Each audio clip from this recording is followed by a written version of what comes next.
Yo, it's time. We're doing 117 today.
Alright. Doing all of 117 today. This is the route I hate the most out of literally every single route so far. This route is just full of annoying fights and bad fights and fights that I hate. So, yeah. Although last night, I spent a good portion of my night last night from like 10 to like 2 in the morning planning out a lot of fights for this route. So we should just be able to move through the first 3 pretty fast. The first one isn't too hard. Breeder Corgi is of course Breeder Corgi. Third one, the sleep fight, is pretty hard actually, but then we get an encounter so we can see what we get from there. Surprisingly, Shell doesn't look too hard if we get through the entire route. We're looking at a 1 death Shell potentially 0 death, 0 or 1 death Shell right now. So, and of course it depends on HP ranges, so you just gotta dodge a few crits. Alright, first we have to do a few things with our Pokemon. First, let's actually go grab the Wise Glasses, because I forgot to do that yesterday. So let's go grab the Wise Glasses. Yo, what up, Hitosh?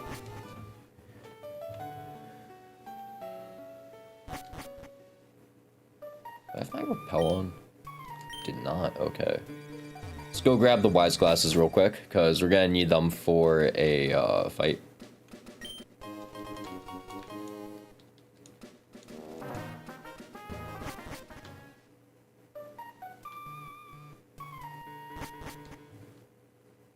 And then we need to level up our Trapinch and our Fungus, because we're actually using both of them. We're actually using the Brava in a few fights. So we need to level you up, and as well as Fungus. And then we'll get to the first fight. I'm pretty sure we're not using the Brava in the first fight. Let me just check. Oh no, we are. Wait, no, we're not. We're not. I didn't even write down the first fight because of how easy it was. That's crazy.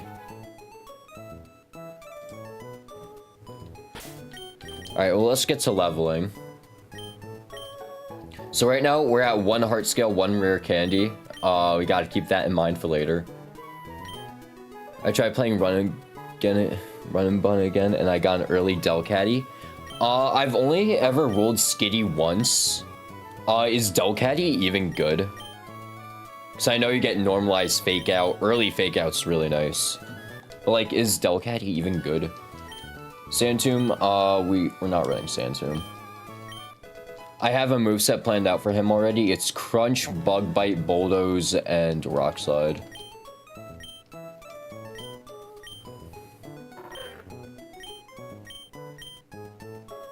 Fake out, wake up, slap, sing strats. Ooh, wait, that's actually really cool though.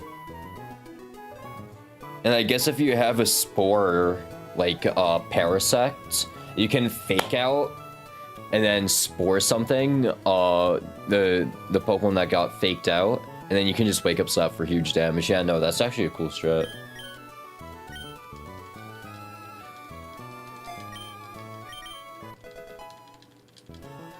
So unfortunately, we lose out on first impression on our Trapinch, but it's fine. I don't think we were gonna make use of first impression anyways. Also, we gotta get rid of Dig. Because Dig isn't that great.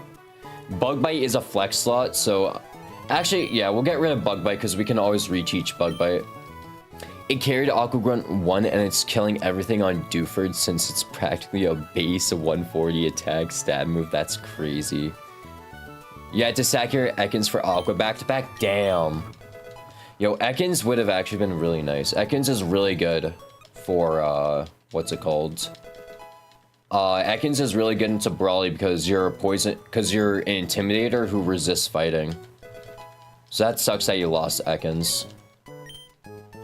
Bulldoze is OP tech, yeah. We need to run it for 2 fights. We need to run it for Breeder Corgi.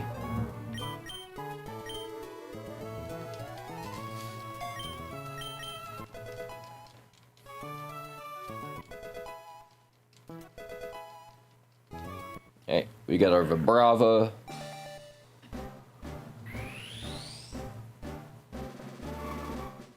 Because, unfortunately, our Vibrava rolled a high speed. Yes, they rolled 30 speed. Unfortunately, they got a minus speed nature, which means we have to do switching with what's it called? On Breeder Corgi. Because this Vibrava is too slow to pick up a KO on Bolt Hunt after a single Bulldoze. Like, it's 1 point slower than Bolt Hunt, which really sucks. Feint Attack, this is a TM move. We get Flygon after Norman. Yeah, I'm not sure if we want to take Flygon after Norman, though. That's the thing. Let me actually check that.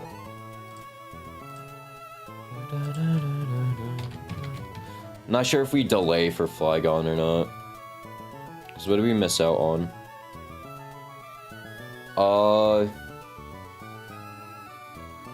We miss out on Boom Burst if we take Flygon. But then we also miss out on Earthquake on Vibrava. No, we actually get Earthquake. We lose out on Stone Edge, which isn't... No, we don't even lose out on Stone Edge. Is it for earlier EQ? Is that why you run late Flygon? I'm not 100% sure. Cause earlier EQ does seem good. And I don't feel like looking at level caps right now. We'll get rid of Sweet Scent.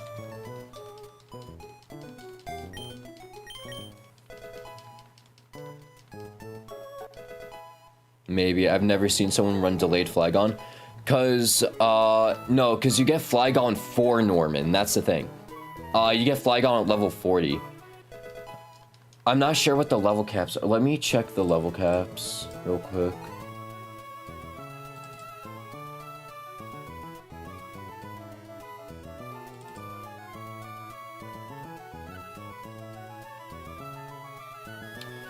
Oh, okay. If you delay for Earthquake, okay, wait. The only way you get Earthquake, like a usable Earthquake, is... Yeah, you delay for Earthquake for Flannery, I think. No, you don't even get EQ for Flannery, what the fuck?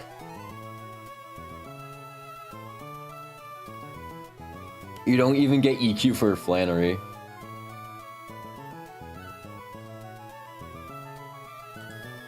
That's stupid.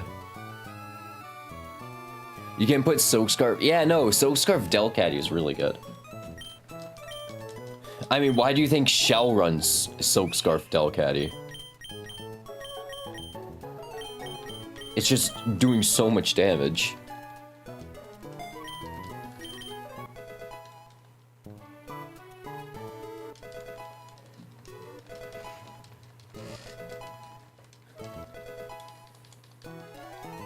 Poison Powder, do I want Poison Powder? Nah. Poison Powder's not great. Might scale this thing later because it has 2 attack IVs. Save your scales, I'm not gonna lie. Unless you absolutely have to, do it in Brawly Split.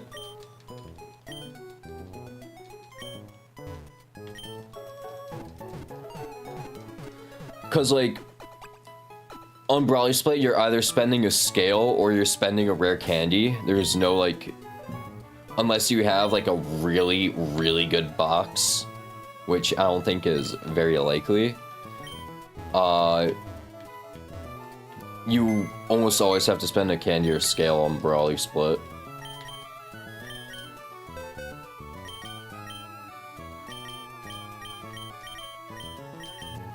Okay. Let's take a look at this fight right now. Alright, we lead Togue into Gothitelle.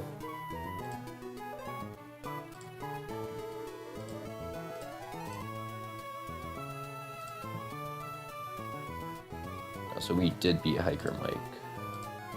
No, we didn't skip him, we beat him. Thank you.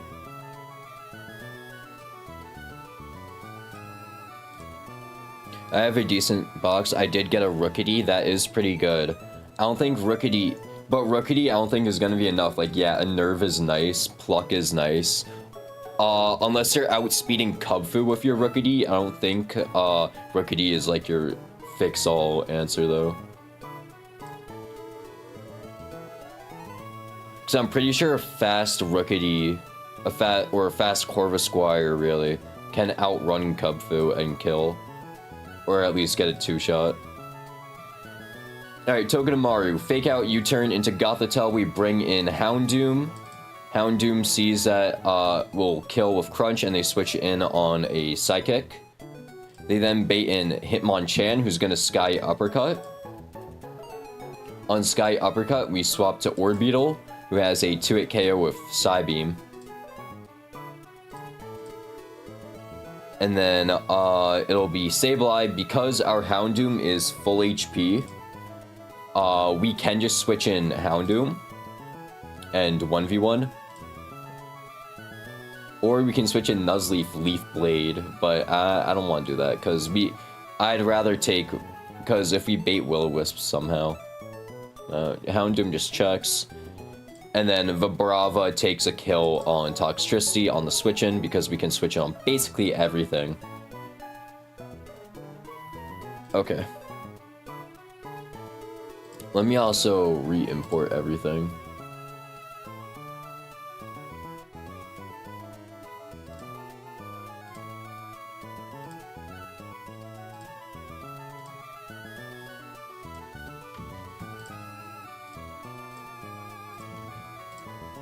And then just in case, we'll bring Xatu.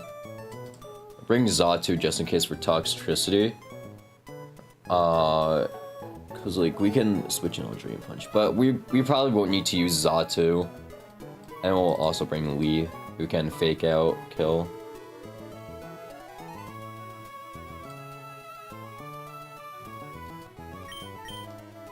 Alright, so let's grab Orbeetle. Lee. And who else? Xatu? There we go.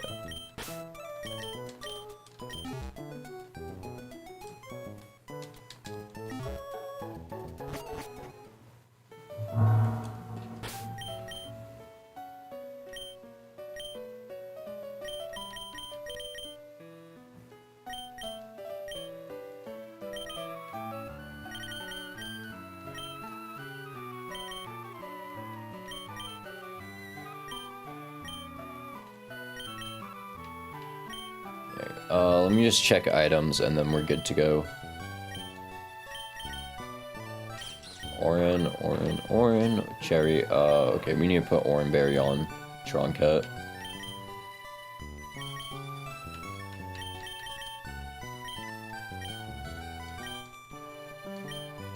Alright, this first fight is really easy, so I'm not even worried about this.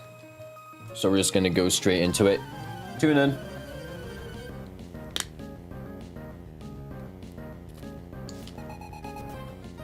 They lead Gothitelle, who is dead to a fake out U-turn into Houndoom combo. Their highest damaging move is what's it called? Psychic. So they're very likely to use Psychic.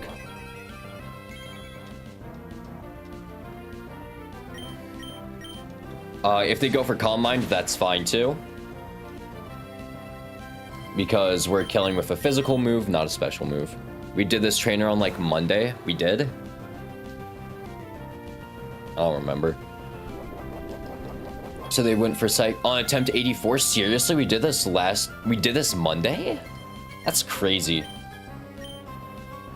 And then we kill with Crunch. We're gonna see Hitmonchan come in because I see a kill with Sky Uppercut. I was gonna have Staravia kill because I do have a range of dual Wing Beat. But they're dead to several rolls of Sky Uppercut crit. So we had to play around that. We're gonna switching Troncat on the Sky Uppercut. Because we quad resist that. And now Hitmonchan's only move is Shadow Punch. So what we're gonna do, we're just gonna use Psybeam twice. We could have set up a Reflect, but... Oh, Confusion's nice. Oh, he has Lumberry, I forgot about that. And Shadow Punch never kills because Shadow Punch is a weak move.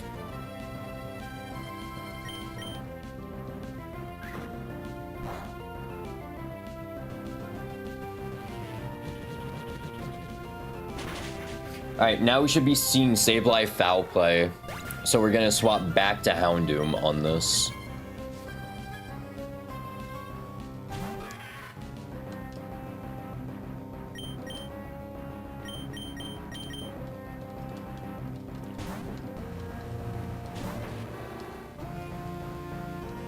Goes for Will-O-Wisp, which fucking good. We get a free switch in, and we have a 2-hit KO Flame Burst.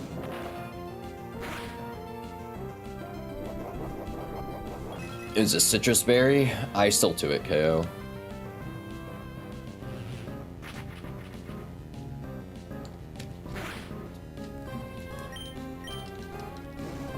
And then Toxtricity will come in, they see a kill with Drain Punch, so we're just gonna swap to Vibrava and kill with Bulldoze.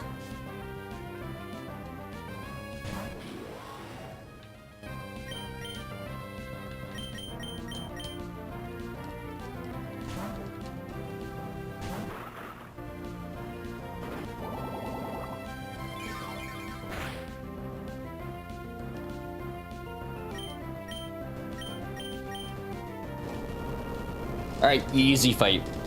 Now is Breeder Corgi fight. God, I hate Breeder Corgi. Last time we lost 2 Pokemon on Breeder Corgi. We lost our Gligar and our Houndoom on Breeder Corgi last time. But I think I figured out like a very, very safe line for Breeder Corgi this time.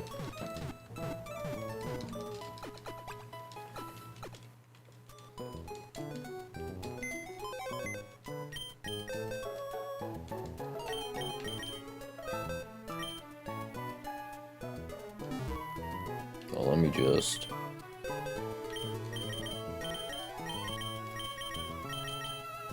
Alright, so the team we need for Breeder Corgi, because I mapped it out already, we need Togedemaru, which we already have. We need... Hold on, let me... we need Floatzel. Then we need Dreadnought.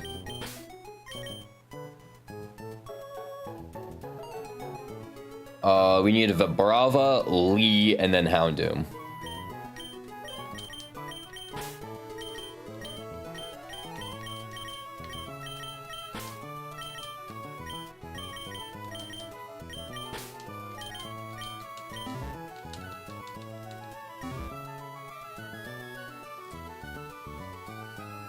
Alright, now let's get the items. So we have a few decisions to make. We're running Oranberry on mostly everyone. Except for Apple Pie. and Dreadnought.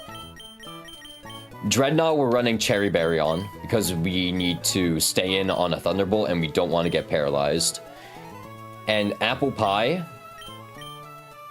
we either run Wise Glasses for better range on Water Pulse, or we run Oran Berry to heal after extreme speed, and we have a better time baiting Thunderfang. So we can either run both of them. Honestly, I think it's better to run Oran Berry.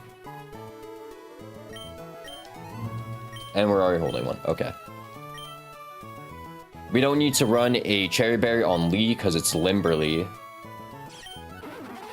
Just Oran, Cherry, Oran, perfect. Okay. Scary fight coming up. First let's grab Electro Web.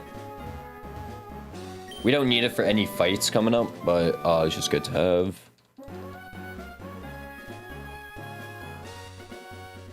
Alright. Breeder Corgi time. I hate this fight so much. Probably the fight I lose the most Pokemon to. Hopefully we get a Deathless run for this fight. Alright, so we're leading Togedemaru into Arcanine, which is a very weird lead, but our Togedemaru, let me just double check this. Our Togedemaru does outspeed the Arcanine. So we're always banning Flare Blitz, and we also outspeed. So we don't have to worry too much about it. And then Apple Pie will come and kill Bait Boltund in, to which we can switch in Reckless, Bulldoze, and then switch to Houndoom on a Psychic Fangs, hopefully. Kill Flame Burst, and then Lucario, Lee kills, and then it's very simple, this fight. But it's still hard, it's still a hard fight.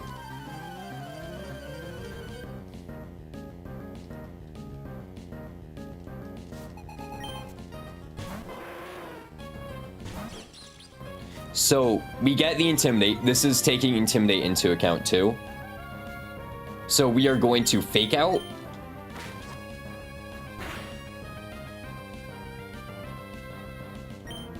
U-turn. To get a little bit of chip damage on Arcanine. And then we're going to swap to Apple Pie on a Flare Blitz. We're not worried about Flare Blitz burning because the only physical move we're using is Fake Out.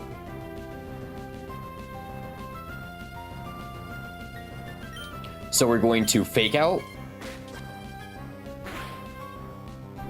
Okay, that pops a Citrus Berry. That's unfortunate.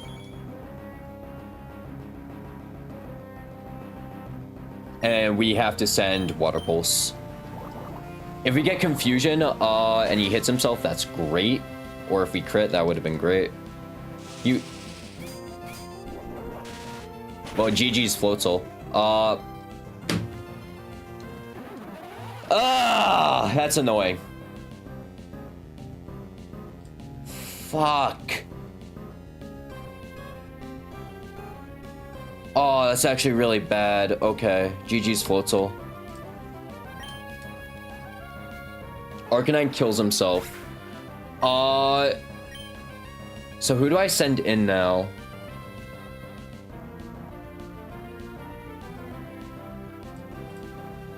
Because now the whole line is fucked up. And did I need Floatzel for another fight? Okay, I didn't. I didn't need Floatzel for another fight. Okay.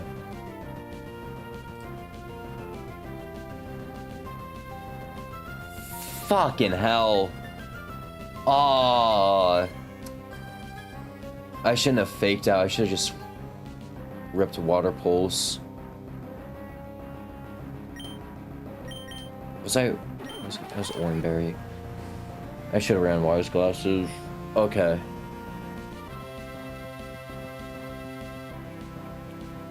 If we send in Togedemaru, right? Togedemaru's outsped by Furfrou, Manectric, and Boltund. If we send in Togedemaru, very likely it'd just be Manectric. Or it can even be Lucario who sees confirmed kill.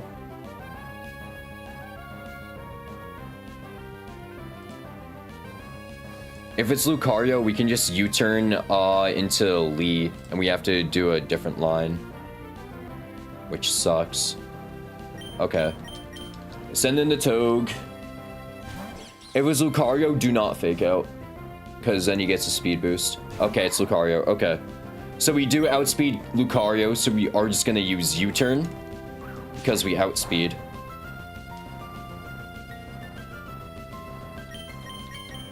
And then we're going to swap to Kung Fu Fighting. Alright, Hitmonlee on Aura Sphere. What up, Reagan? Reagan Preston. And then we can kill with a low kick.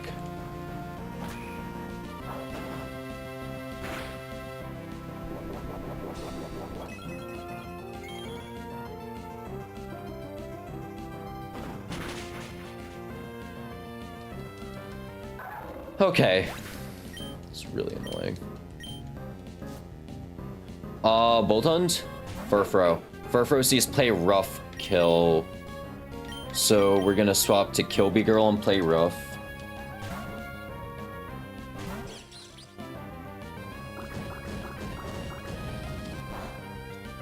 And we're gonna do chip damage with Iron Barbs.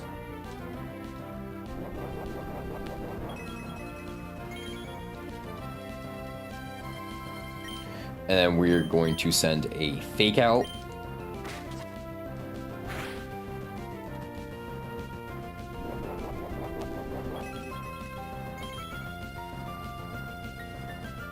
And then Super Fang, hope for return.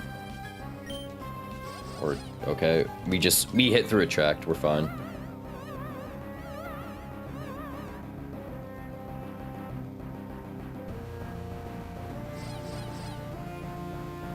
God damn it.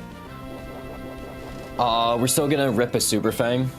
Cause we need to take a hit. Cause like, we can take a hit, we're fine. And we also get Barb's damage. Please, Toge. Please, please, please. Thank you. So we have HP.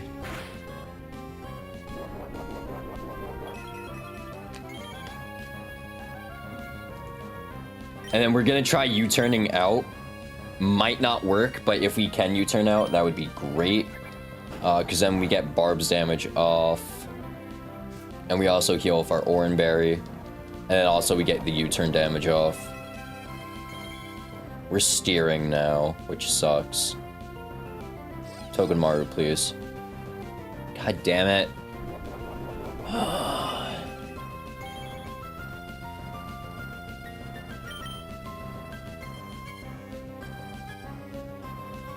Or do I have to switch in Black Knife?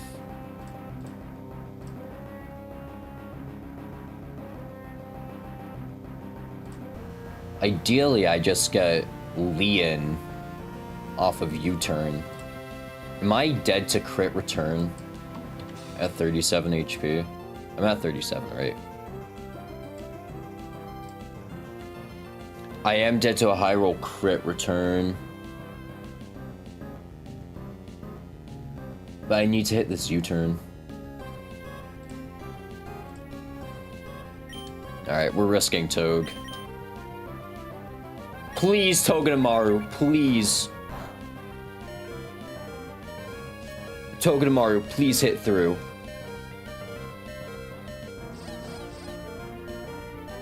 God damn it, Toge.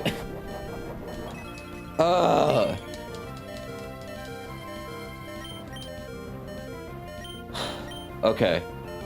We know it's going to return. We know it's going to return.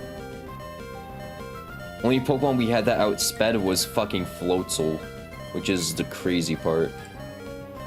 Oh, man.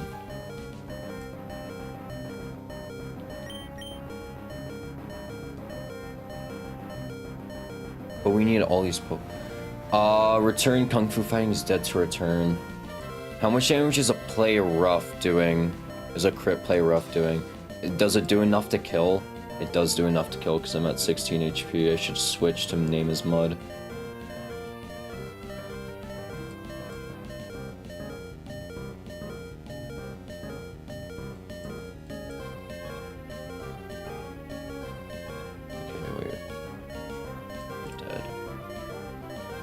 Then we bait Iron Tail. How much damage is Toad taking from Iron Tail? Is crit Iron Tail enough to kill 16 HP Toad? No. Okay. We roll between Play Rough and Iron Tail. And also Attract, of course.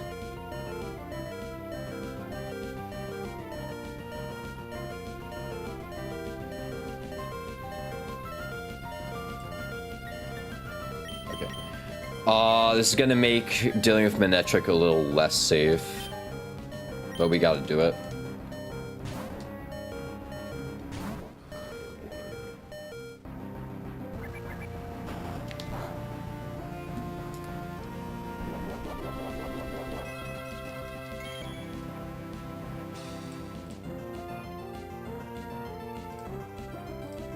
Furfur at -1 speed is killed by my Dreadnought. And I'm taking Iron Tail, but then I risk defense drop.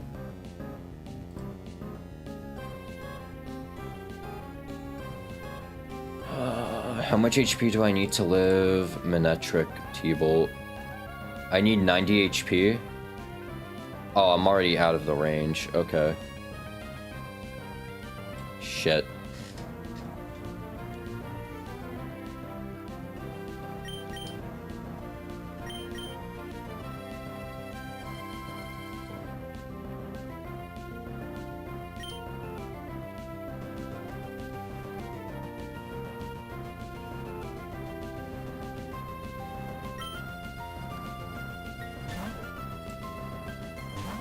Please be Iron Tail. It was Attract. Okay. It's not safe to stay in because we're dead. It's gonna see kill if return. We're not getting any damage off, which is the problem. This Furfur is gonna sweep us.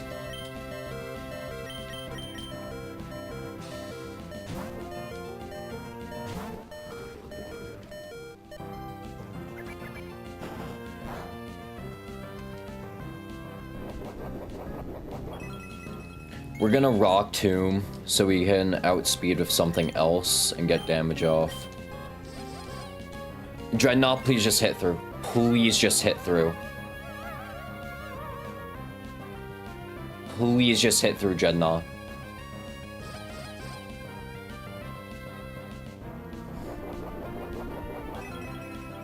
My god.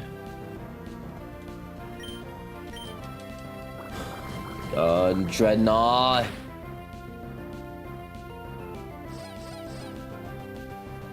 Thank you. Okay, now we outspeed. We gotta swap to something else, so we gotta swap to Houndoom.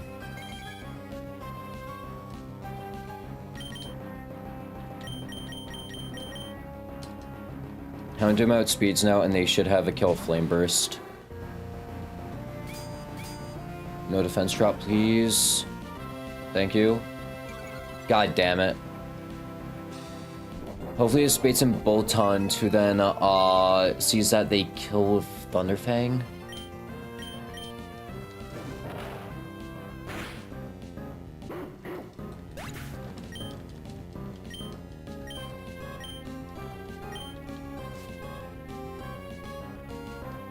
Okay, Boltund comes in, they see kill with Thunderfang. Only Thunderfang. So we're gonna swap to Reckless on this. Thank you. And then we're gonna kill with... And then we're gonna do damage with Bulldoze. He's gonna Howl, which sucks. He could have went for Psychic Fangs. Great crit, not that it mattered. If we had Quick Attack, we would have just been able to kill. But we don't get access to Quick Attack.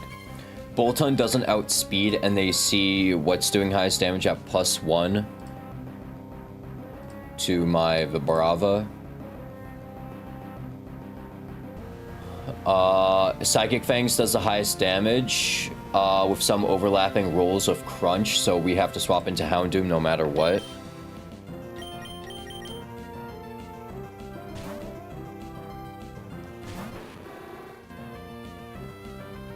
Okay, so ended up being Crunch. And we get defense dropped. Perfect. Amazing. That's just what we wanted. We send Flame Burst and we kill.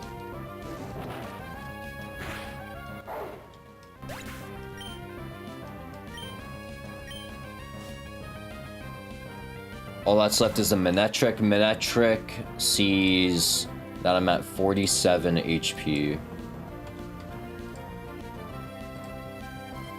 Thunderbolt does the highest damage while I'm at -1 defense, right? Yeah, T-Bolt does the highest damage. We can switch in Vibrava. And it's a range to live Ice Fang. And after we bulldoze, we do outspeed.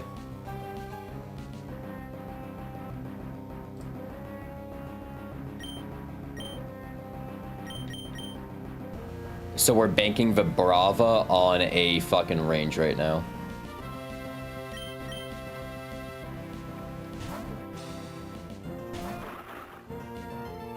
Thunderbolt, okay. Vibrava lives every hit. That's not a crit.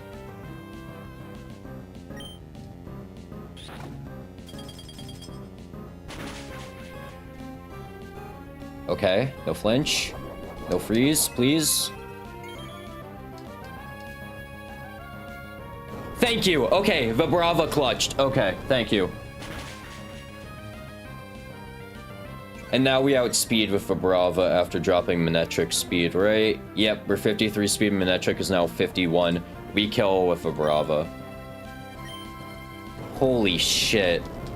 That was way too close. We lost Floatzel there, which sucks. So rip Floatzel. Rip our one good water type. It's like, what other water type do I have now? Luminion? Luminion's not great.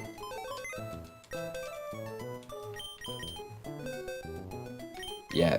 And Crawdaunt, who is not good. We have Dreadnought, which I guess is good, but rip Floatzel.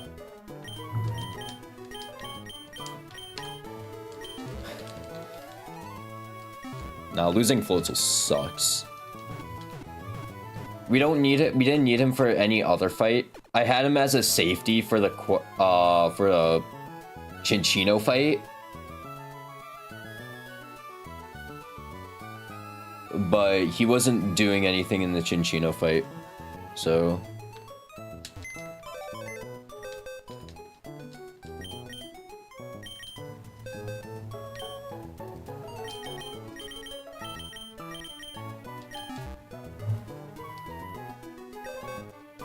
alright, it's time for the sleep time fight. Sleepy time. We need Togue Dread. Togue Dreadnought. And then we have Houndoom, Xatu, Orbital, Lee.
OwenGC, what's that thing on your right that keeps on staring at us? What, the Celebi?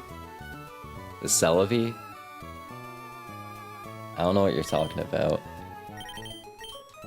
Also, I'm not sure if you were there, but I just lost... What's it called? I just lost our floatal.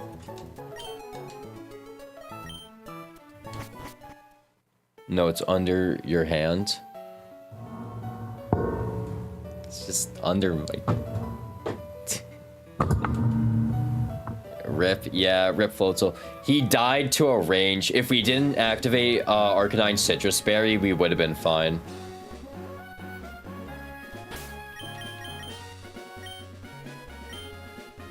I should have pre-burned that motherfucker. Alright, or I should have ran Wise Glasses, but... You don't see the eyes? No, I don't see any eyes. The fuck? Alright, this is a sleep battle, which I don't like. If we get left guy bugged, we might have to switch. It doesn't really matter, though, I think. It shouldn't matter.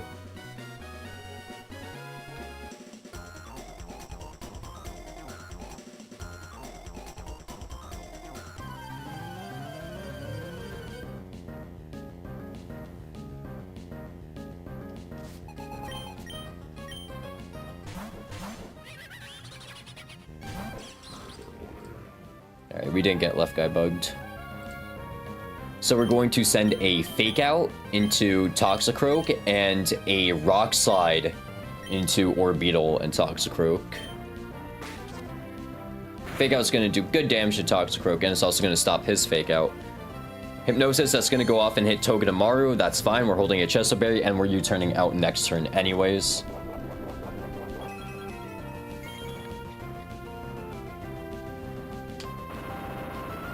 Rock Slide, this will do good damage to Orbeetle. And good damage to Croak. And now we are going to U-turn out on Orbeetle. And we're just going to send another Rock Slide.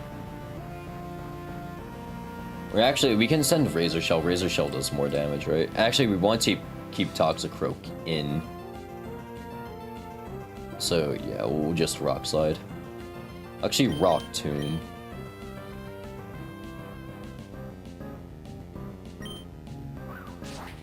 So that'll kill Orbeetle.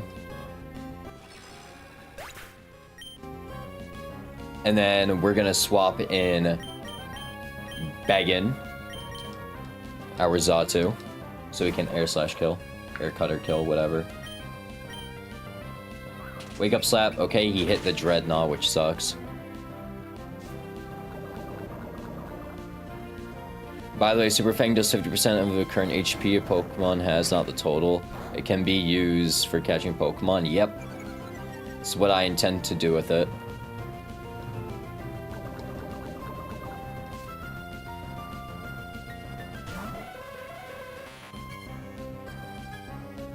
Alright, we are going to send an Air Cutter into Hypno and Toxicroak as we swap out Name is Mud into Kung Fu Fighting. Actually, into Troncat.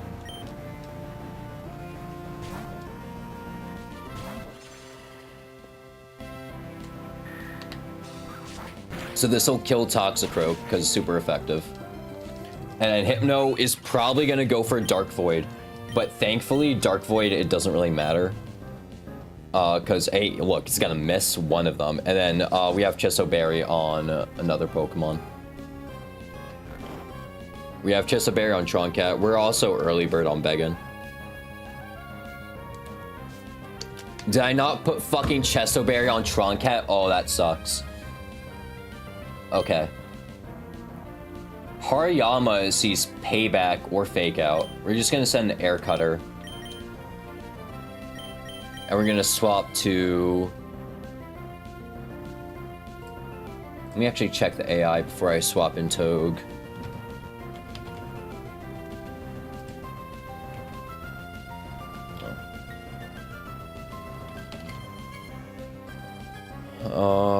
There's no AI on Wake Up Slap. I think it just gets a boost in power, but because we resist it, it shouldn't go for it.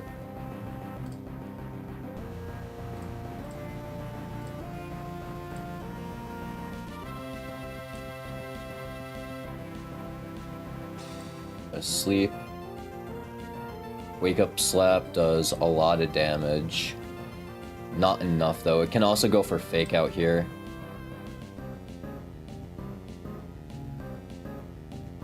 What the fuck are you saying? We'll swap to Togue. Let me just make sure we're doing this turn right. Beggin, Air Cutter, and then swap to Togue.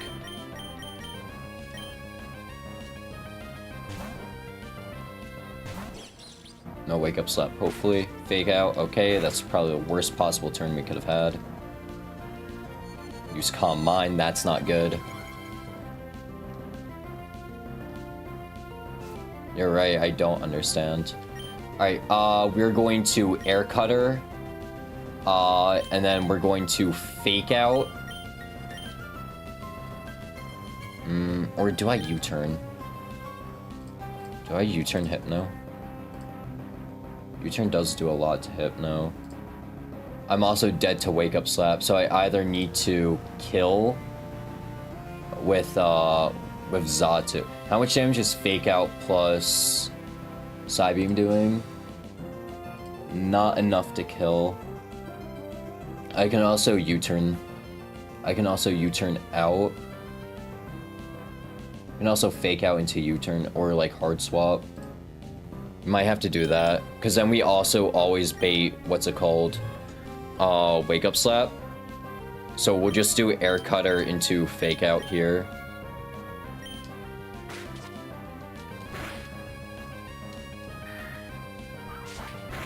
Isn't gonna do crazy damage to Hypno because you set up Calm Mind, but it is gonna do enough to Hariyama. Gonna Dark Void. That does hit our Togedemaru, so it does put it to sleep. We are holding Chesto Berry on Beggin though, thankfully.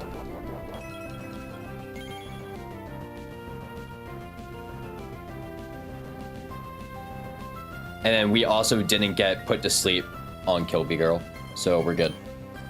We're just gonna Air Cutter, kill Hariyama, and then we're going to U-turn out on Hypno.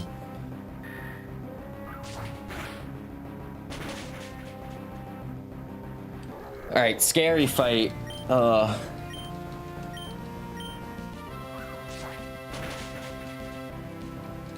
Oh, and don't kill yourself, please. I didn't say anything suicidal, bro.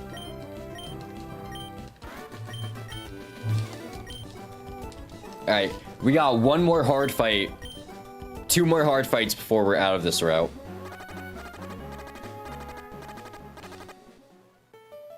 Why did you kill him? We're still dragging that? Seriously? We're seriously still dragging that? Okay, bro. Alright, let's get a catching squad together. Because mostly electric types, we'll bring Manectric just in case we need to static Galarian Meowth. Since they're electric types, we'll bring Vibrava because they are immune. And then Carnivine because he is a grass type, he resists electric. Bring him over Houndoom. And of course we have our Togedemaru who can Super Fang.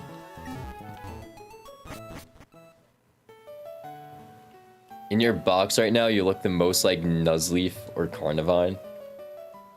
Interesting. Alright, let's grab this item real quick.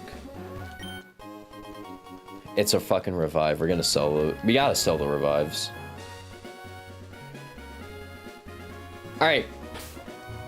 It's encounter time. So hopefully we get something good. We've already pulled Togedemaru, so we don't have to try baiting for Togedemaru.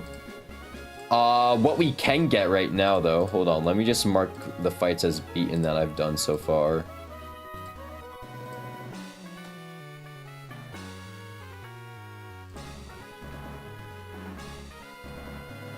So, on Route 117, we can get a Pikachu, a Joltik, a Magnemite, a Toxel, a Galarian Meowth, Yamper, Luxio, or Flaffy. I'll take basically any one of these, except Flaffy. Flaffy's kind of ass.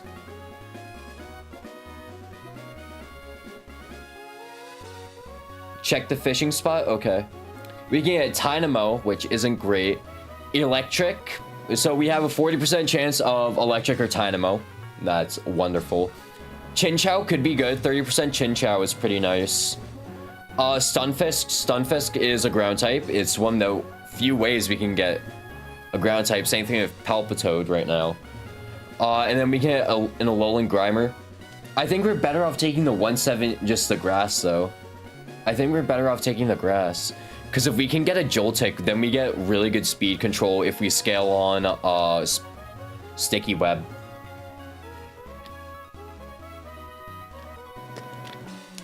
Don't get me wrong, Chinchou Volt Absorb would be really nice for the gym.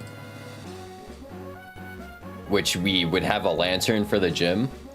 And that would be an amazing electric immunity. But that's a 30% chance and a 40 versus a 40% chance of getting absolutely dog shit. I don't know why I'm saving. Also, we'll have a new Pokemon to play around with if it makes lines easier. Repel isn't off. Oh, no, it was off. The fuck. I'm predicting everything we're getting at Ampharos. Uh-oh. Yamper! Okay. We got a very fast electric type now.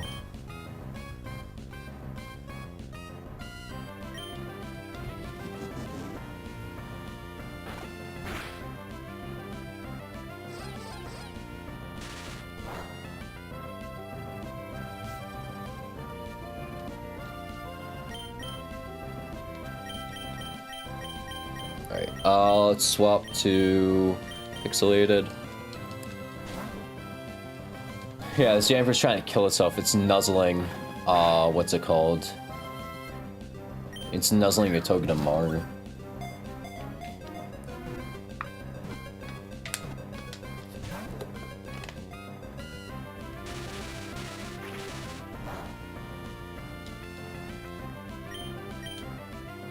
Unfortunately, we don't get, what's called Thunderfang until after... We don't get Thunderfang until late unless we delay, right? Yeah, we get Thunderfang at level 45 if we delay, Thunderfang at level 50 if we don't delay. What the fuck is his learn set?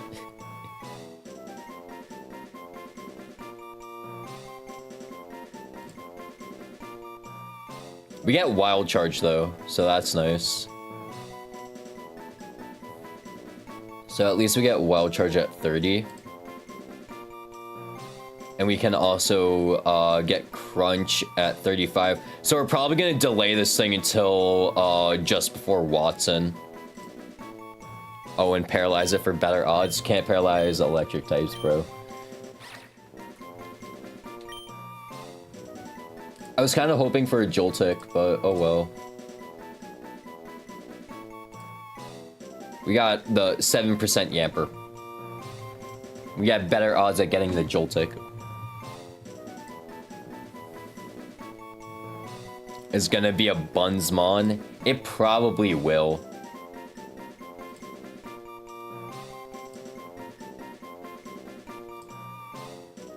Phone number IV.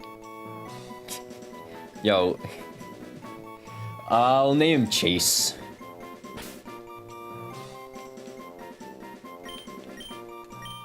Lax, no. Not Bulky Boltund. I will say Boltund is probably one of my favorite Pokemon from Gen 8. Other than Alcremie, I've tried to make Boltund work in competitive. It's a fun Pokemon.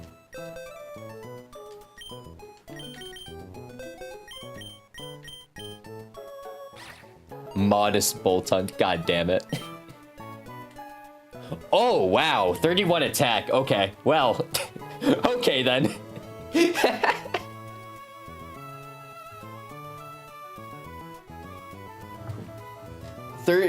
It sucks that we rolled modest. But we got 31 attack, which is nice. Wish we rolled higher on speed, because we barely outspeed stuff now.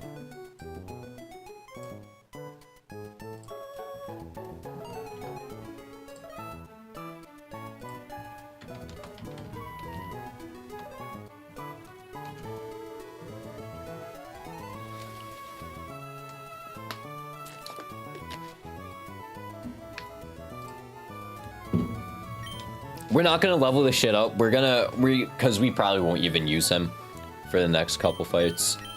Speaking of the next couple fights, holy shit, I'm scared. The next fight is probably the scariest fight we're gonna be doing. Other than Lightning Rod doubles, but Lightning Rod doubles is to be expected.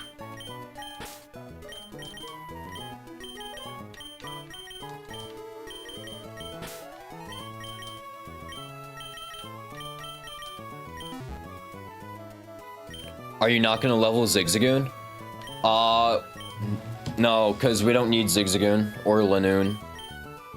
So we're gonna save him for Obstagoon so we can have Sucker Punch and Knock Off for Norman Split.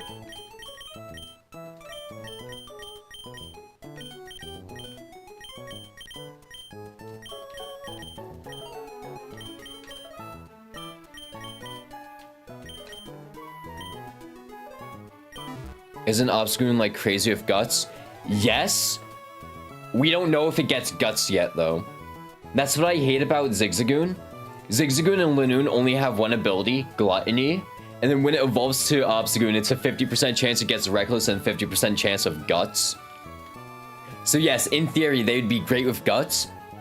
But we want to get early Sucker Punch and Knock Off with Obstagoon. If we absolutely need to, if we absolutely need a Lanoon, I'm fine with getting to a Lanoon. But we have to delay for Knock Off then.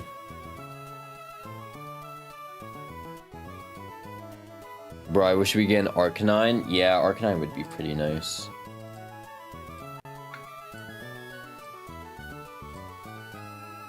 Alright, what's the fight looking like for this one? Okay, I wrote it down. It's Quagsire fight. We need Togepi.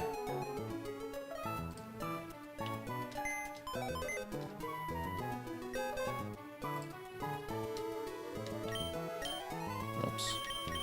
We need Togepi, Dreadnought, Xatu, Orbeetle,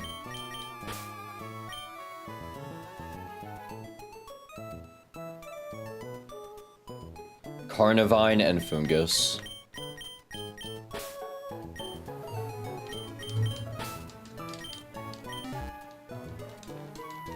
The items we are running are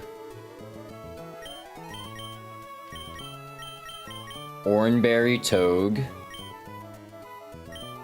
Oranberry Xatu. Let me just make sure that's right.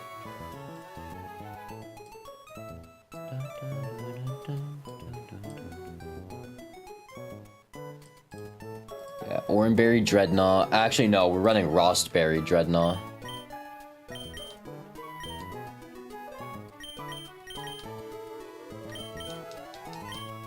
And we're running itemless Orbeetle.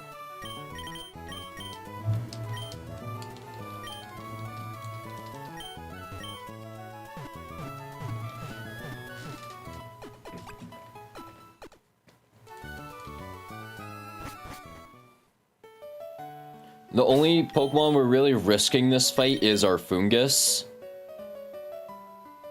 Did you just mute your stream or is it your side?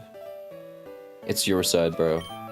OBS still shows my mic going up and down, so it's your side.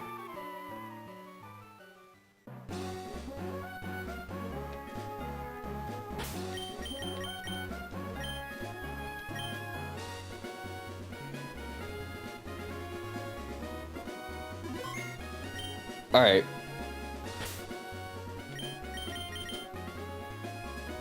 So we're leading Kilby Girl into Electivire. Our Togedemaru just barely outspeeds this Electivire by how many points? 3 points. So we're always able to lead Fake Out, U-turn out into Xatu, who's gonna take a cross chop guaranteed. And then they bait Discharge. So we go back into Togedemaru, who's gonna Fake Out, U-turn, and we want to kill with Togedemaru. My spear's connected from my basement somehow. That's crazy.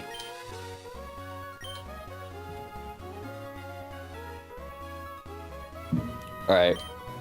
Let's do this.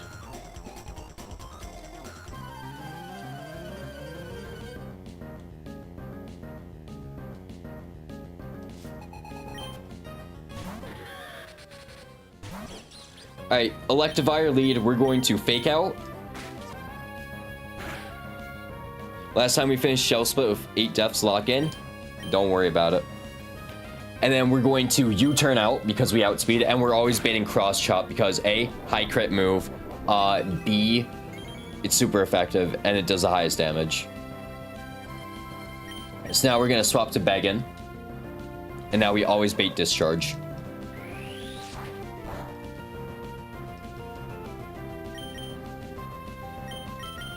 So we're gonna go back to Kilby Girl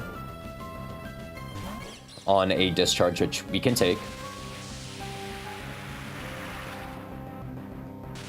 We also don't risk Paralysis because we're an electric type. Now we're going to Fake Out. Good crit.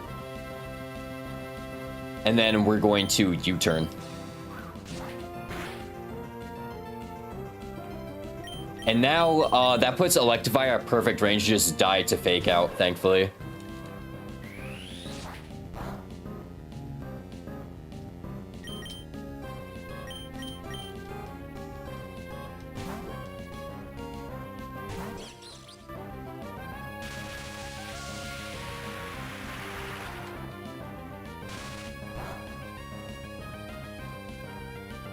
And now we are going to Fake Out.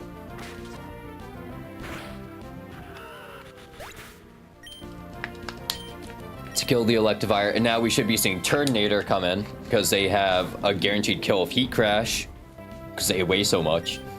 And thankfully we do outspeed, so we are just going to send the U-turn to get a little bit of damage off. And then we're going to swap in Name is Mud or a Dreadnought on the Heat Crash, which does no damage. It does 3 damage. It's so little damage. And then we have a 2-shot kill with Rock Slide.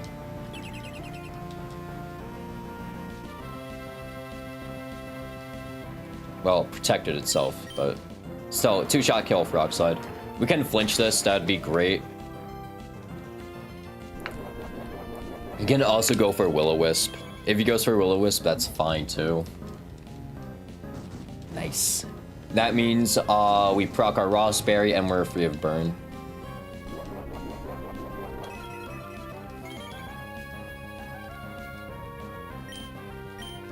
And then we kill with Rock Slide.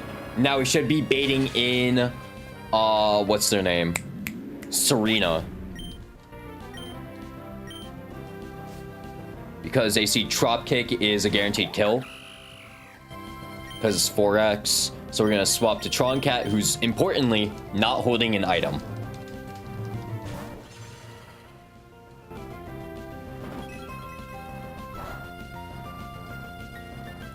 Because they're not holding an item, Knockoff does reduce damage, which allows us to just start spamming Bug Buzz.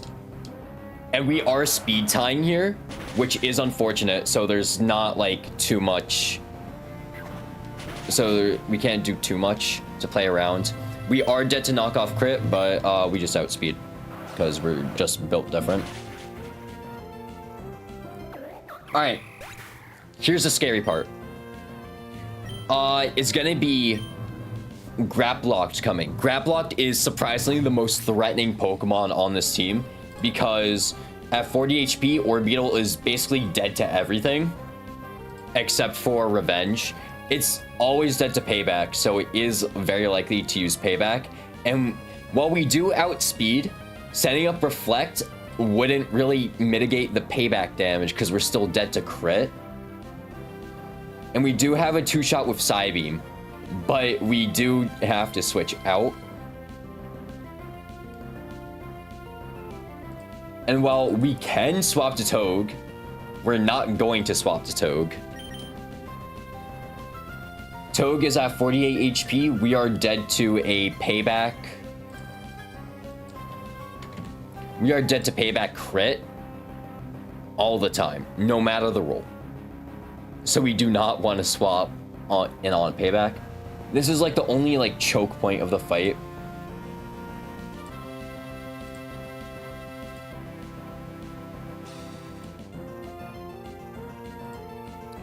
And the thing is with payback is that it's doing, no matter what switches in, it's doing the near maximum damage. So we honestly just have to switch into Fungus and hope.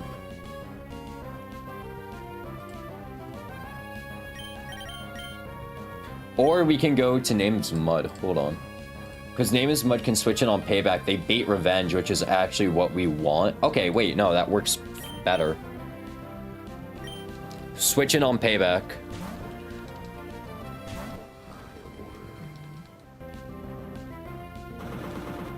And then they're gonna use revenge, which allows us to swap to Fungus on a resisted hit.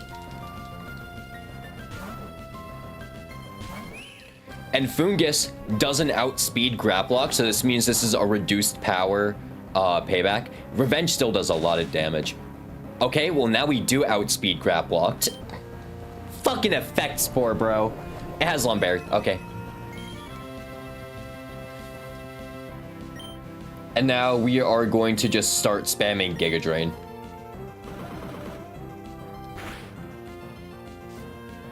Oh, good sleep, good sleep, good sleep, good sleep. W Fungus, W Fungus.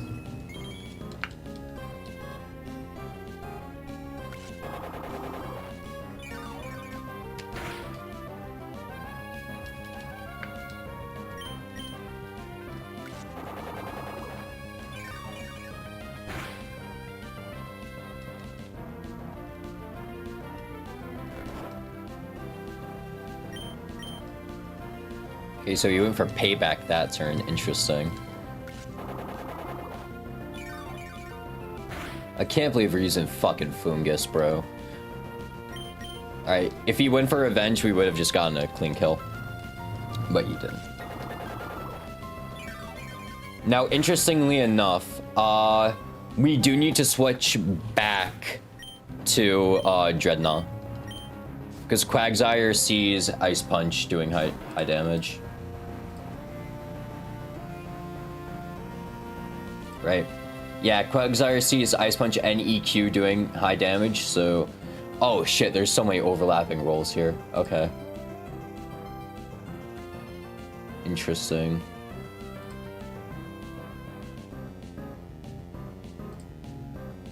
We can switch Togen on Ice Punch. Yeah, no, switch Togen on Ice Punch. We bait Earthquake, we switch in Carnivine. We also put him in range of Rindo. Oh, or he just goes for Curse. Fuck. That's not good.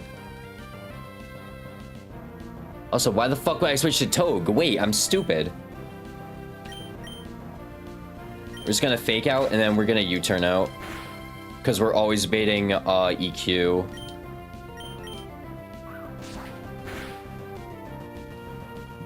And then we go to Animal. And we do outspeed him now. So that's nice. And then we're going to just rip a Leaf Blade. Let me just check that. Leaf Blade does way more when he's at +1, maybe? No, Leaf Tornado is more consistent. Ice Punch crit also kills us. Also, we can make him miss with Leaf Tornado if we get the accuracy drop. Or we could just crit. Eats his Rindo Berry. Sucks that he got the curse boost. Accuracy drop. Okay, okay, just miss Ice Punch. Just miss Ice Punch. Okay, don't crit, don't freeze. God damn it. Okay, he's always gonna go for Ice Punch. We could just switch in Togue, we're good. Unless he's gonna fucking recover. He has recover, I forgot.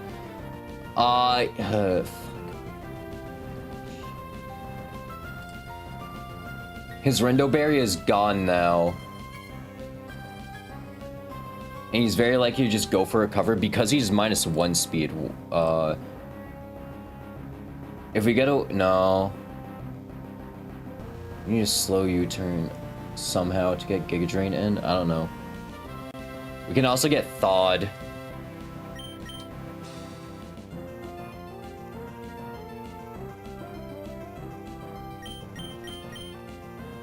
We'll go for Kilby. We'll go for Kilby, girl. Because he's not going to EQ. If he Ice Punches, he's dead. Perfect. Okay, never punished.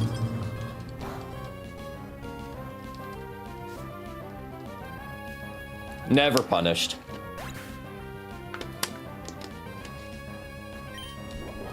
Alright, only one more scary fight left.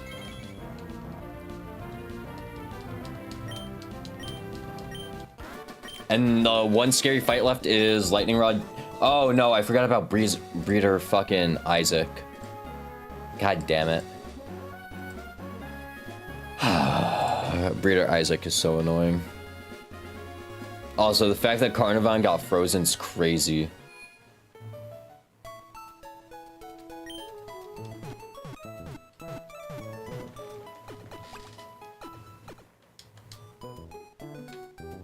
Alright, next fight is nice and easy, so we don't even gotta worry about it.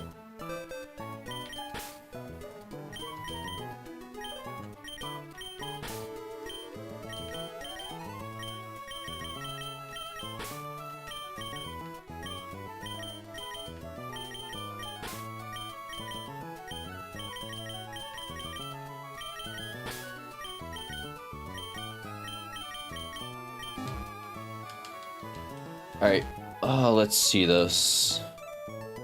What did I have written down? Dodrio fight? Oh, we only need 5 Pokemon for Dodrio fight. Okay.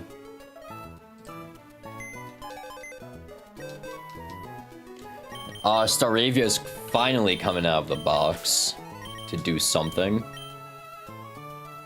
Who else do we need? We need Lee, Togedemaru, Staravia, Carnivine, and Dreadnought.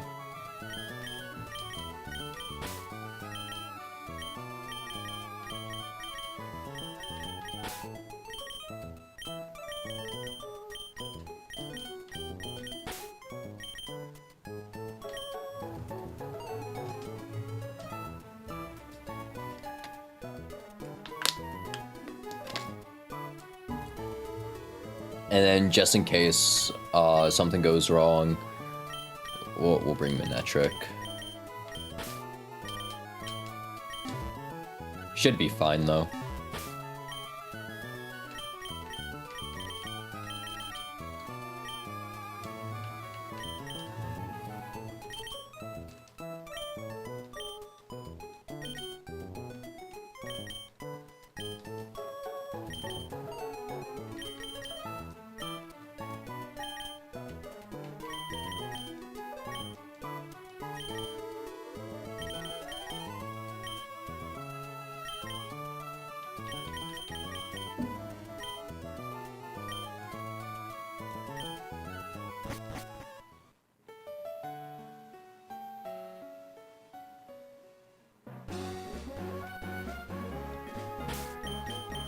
Alright, Triathlete Mikey time.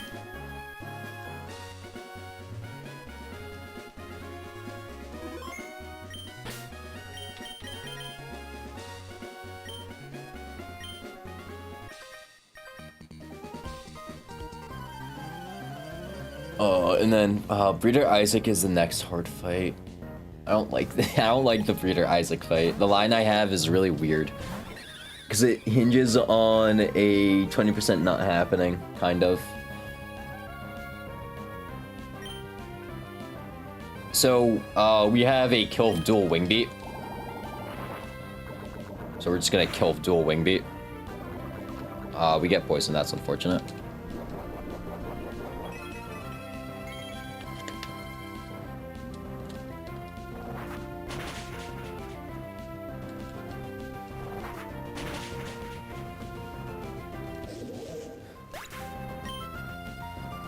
And now he's gonna send in Alolan Persian, who sees a kill with Shockwave or Icy Wind, either one.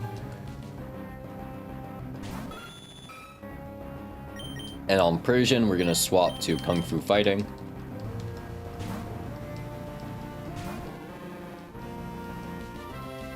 Okay, they go for Snarl, that's fine.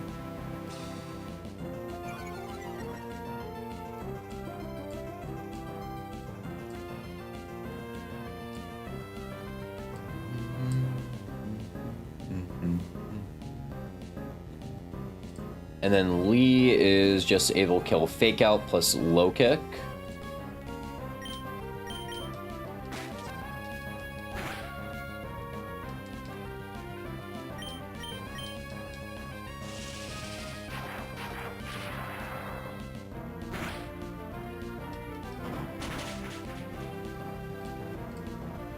And now Dodrio only sees Drill Peck killing. I'm at how much HP? 53. Okay, double hit can also happen, but it's only Drill Peck fast kill. Can double hit, but if it double hits, that's fine. As long as it's not Drill Run, we're good.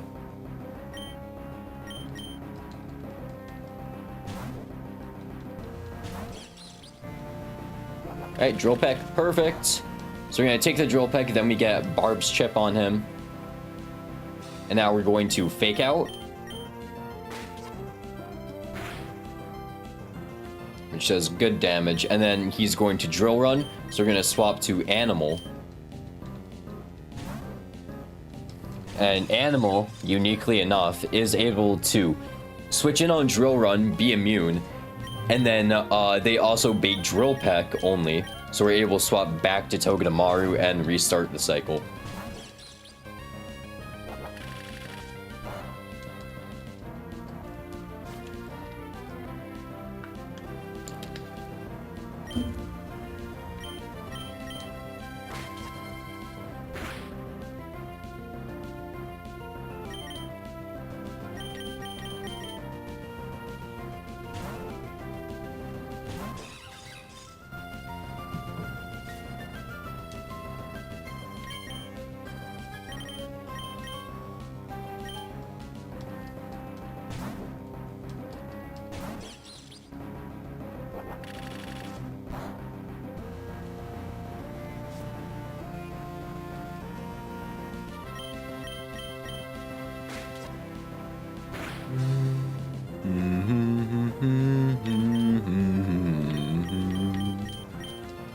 Alright, Animal switches back in. This is the last time Animal switching in.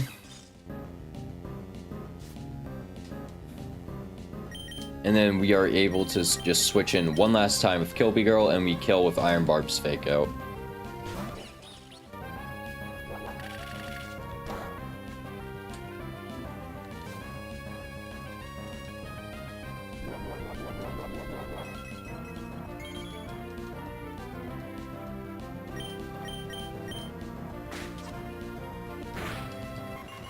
Alright. Triathlete Dylan down.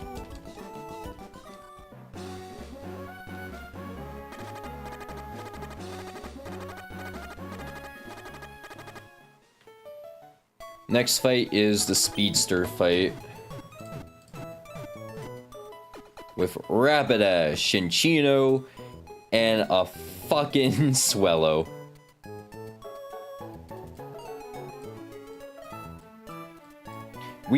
Surprisingly, we only need 4 Pokemon for this fight. which is Dreadnought, Vibrava, and Togedemaru, and Lee. I had Floatzel in there for safety, but we don't need Floatzel, especially since he's dead.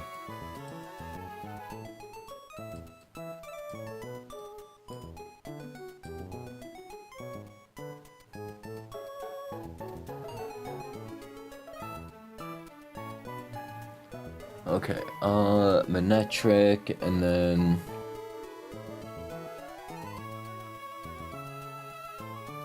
I don't know.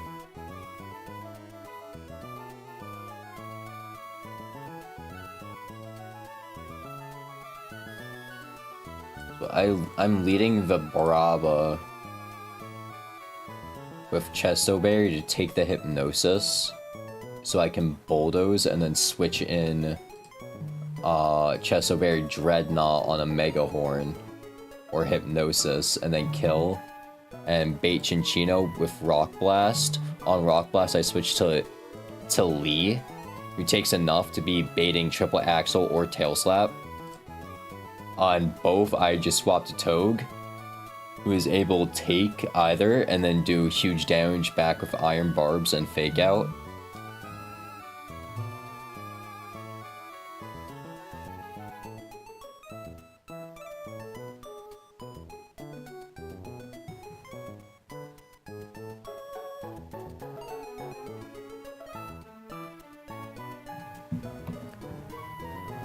And then Lee, yeah, Lee's just there for switching, and then Swellow is taken down by a Dreadnought.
Alright, let's see.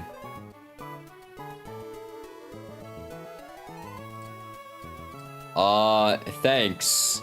Thanks for the compliment.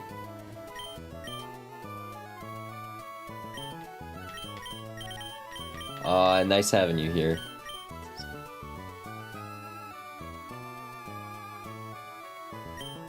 Alright, let's see. Chestoberry, Reckless, Chestoberry, name is Mud, Oranberry, Kung Fu Fighting, Chestoberry, Kilby Girl, and then Oranberry on the last two.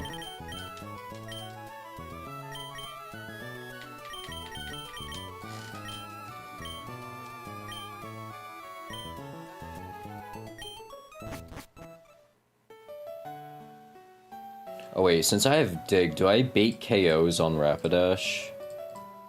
No, I don't. Okay. Thank you.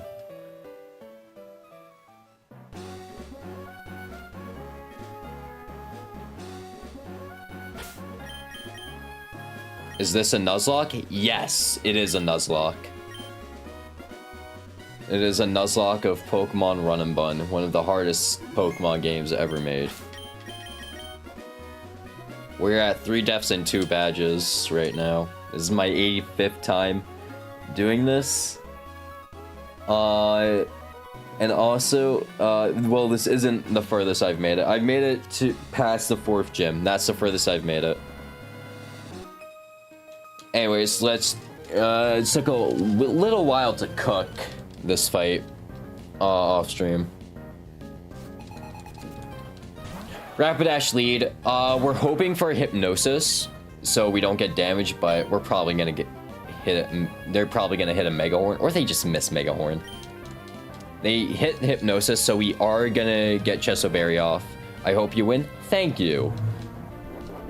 Thankfully, we are holding Chesto Berry, so we do get rid of sleep immediately, and we are able to hit a Bulldoze. What this does is that this lowers Rapidash's speed just enough for our Dreadnought to outspeed when they switch in on Mega Horn or Hypnosis.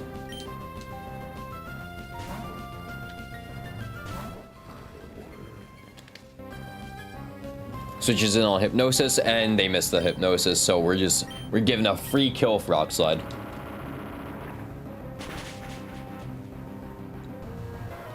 And now Chinchino comes in because they see that Swellow's dead to a Rock Slide, so they're not going to bring in Swellow. Chinchino sees that their highest damaging move is Skill Link Rock Blast. Because they have the ability Skill Link, Rock Blast is hitting 5 times guaranteed. So we have to switch in Kung Fu Fighting on the Rock Blast.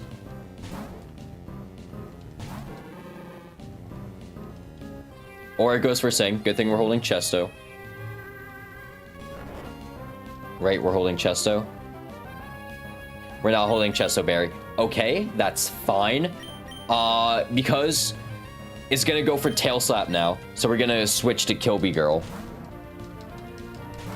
It's gonna go for Tail Slap. And look at how much damage this is gonna do.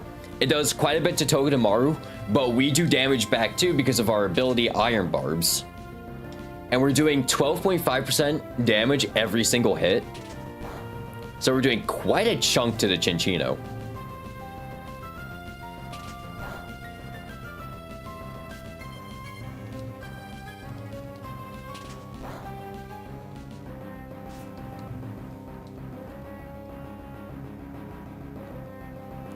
And now we can send a Fake Out. And this puts them in range to just dive to Iron Barbs. And we're just gonna send a U-turn just cause. Okay, it's gonna sing us, that's fine. We wake up instantly with Chesto Berry.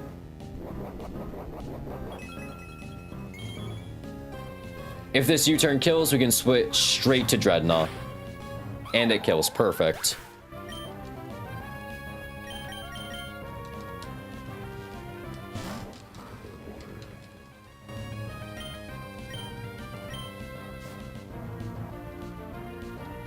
And Swellow has no way to deal meaningful damage, so they are just dead to a Rock Slide.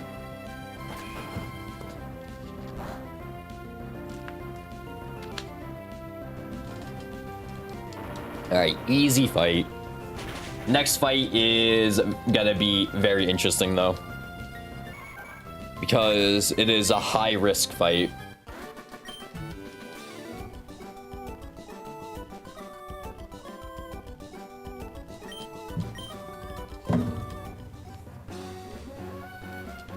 It's Breeder Isaac. It's probably one of the highest risk fights in this area.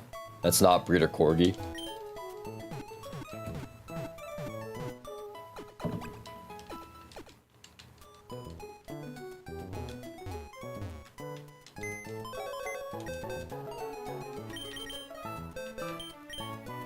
So we need to grab our Crawdaunt.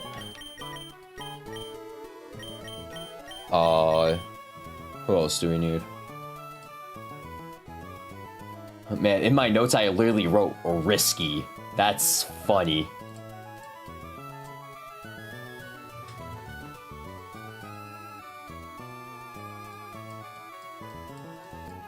So we need Mr. Craw.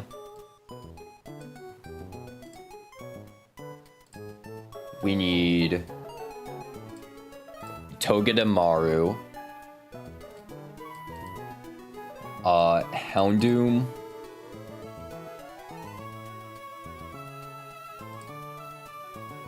Vibrava.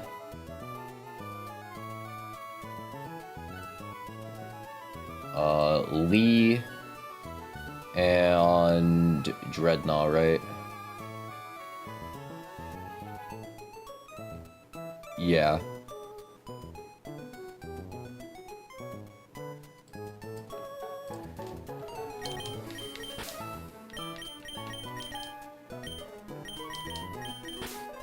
Okay, so is this the team? Is this it? I think so.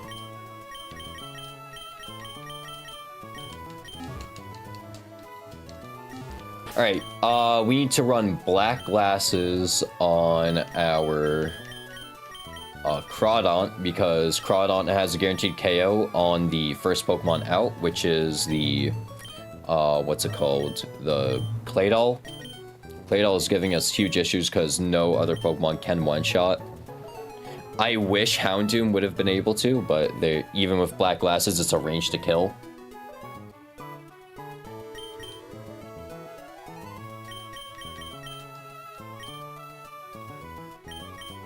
And then we need to run a Rostberry on name is Mud.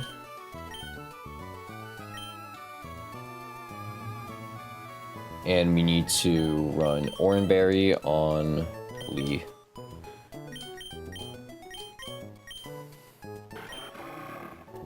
Black glasses, Oran, Rost. Okay. Should be what we need to win.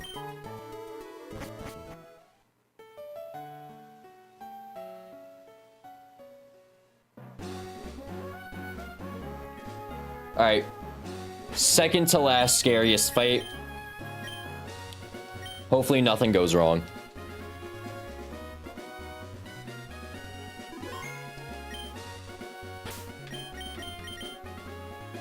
Alright, well, let me just double check that Glass's Craw does in fact kill.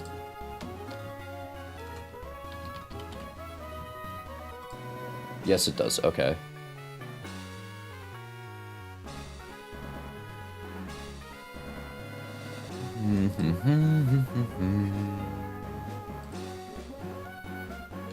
Alright, let's do this.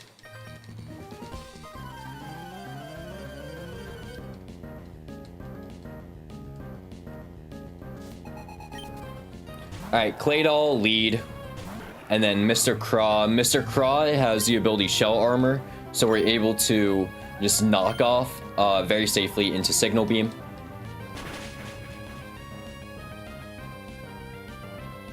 We get the one shot. Because knockoff is a really good move.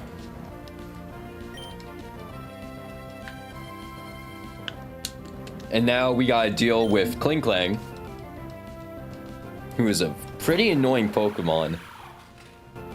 They see Wild Charge killing, so on Wild Charge we're gonna switch to Togedemaru, so we can get Iron Barb's chip, or they saw Return killing, which is fine.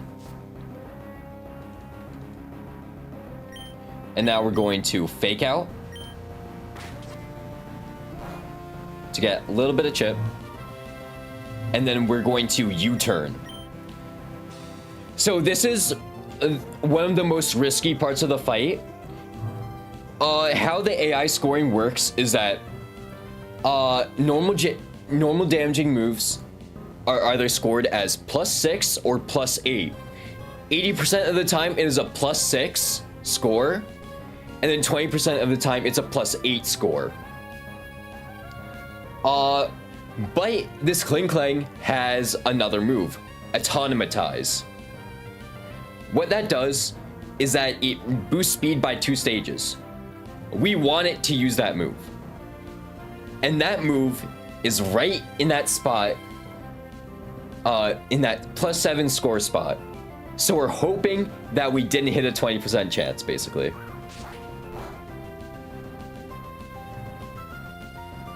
Moment of truth, come on. Yes, okay, okay, perfect. That's amazing. Okay. So now we can send the Flame Burst to end weak kill.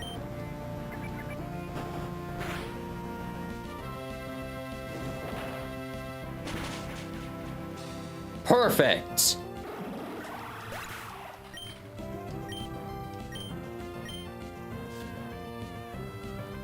And now Electrode is gonna come in. Electrode sees Energy Ball, not Energy Ball, Electro Ball doing highest damage. So on Electro Ball, we're gonna swap to Reckless, who is immune to Electro Ball.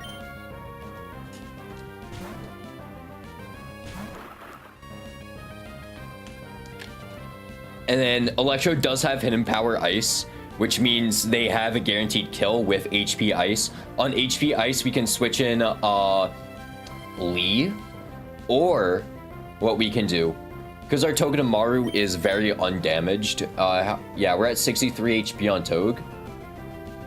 Tog is able to switch in on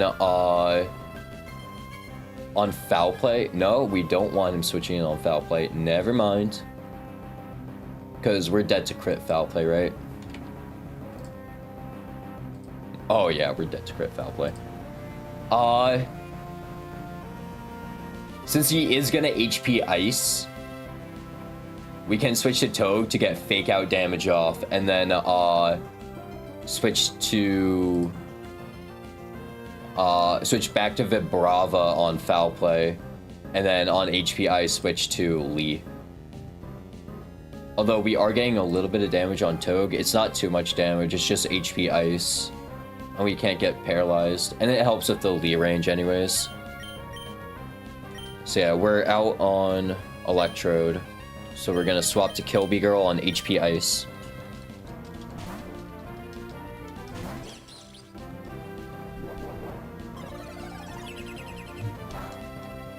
Nasty giving Electrode Bolt Beam coverage. And then we're going to Fake Out. She does good damage. And then Electrode sees that Foul Play is their highest damaging move, so we're going to swap to Reckless.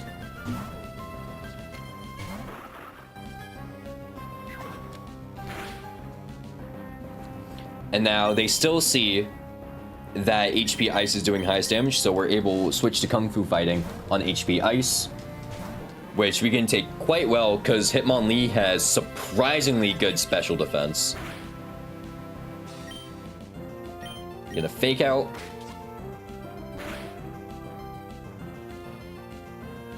And then we're going to hit Low Kick or Double Kick. Which one does more? With Lee out. Low Kick does more. Okay. And it's actually a ranged kill, so we can just kill right here.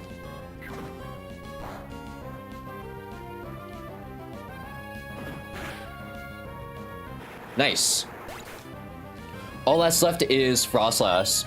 Frostlass is going to go for Will-O-Wisp, which we actually want them to go for Will-O-Wisp, because that means we can get a free turn with our Dreadnought. So we're just gonna waste a turn here. I just want to check we're not dead to any crits, right? We're at 42 HP against the Frostlass.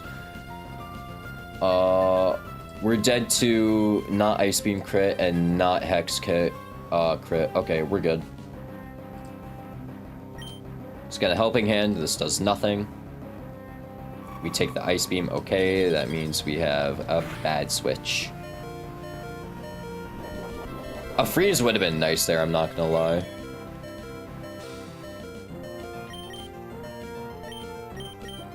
Alright, we just gotta swap to Name as Mud now. Hopefully we don't switch in on Will-O-Wisp. Okay, we switch it on Hex, that's fine. That's what we wanted. And now we're going to Rock Tomb and then kill with Rock Slide. He T-Waves us. That's unfortunate. We just gotta dodge Paralysis now.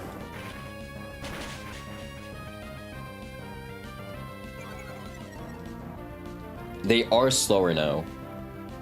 Frostlass Hex cannot crit on my Dreadnought, but we are paralyzed at how much HP? 81 HP.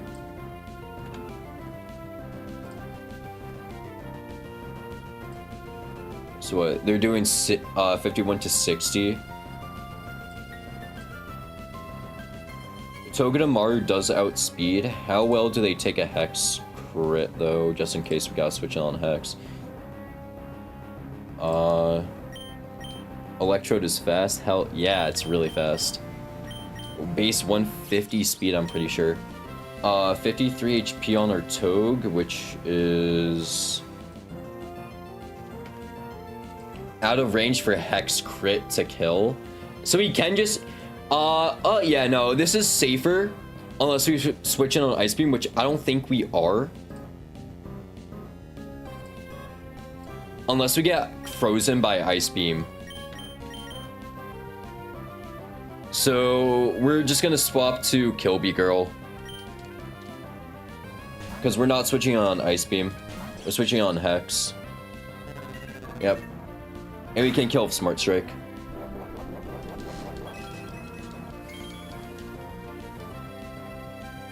If the Frostlass used Will-O-Wisp over Thunder Wave, we would have been fine. Just gonna kill Smart Strike now. Alright. Scary fight down. 2 more fights on 117. What's her fastest Pokemon? It was Floatzel. It was my Floatzel. I'll go check everyone's base speeds after this. I think it's probably gonna be my Manectric though. Because Manectric has a really good speed stat.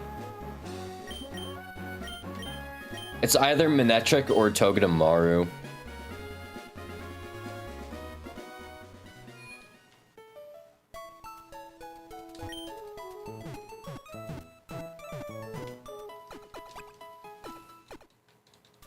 It's definitely not Crawdon, I can tell you that. Or my Fungus. Let me see. 74 speed, 84 speed plus speed nature. Oh yeah, Monferno will be my fastest soon.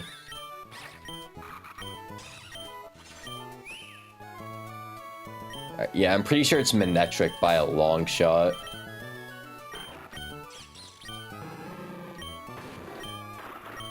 Yeah, it's Manectric.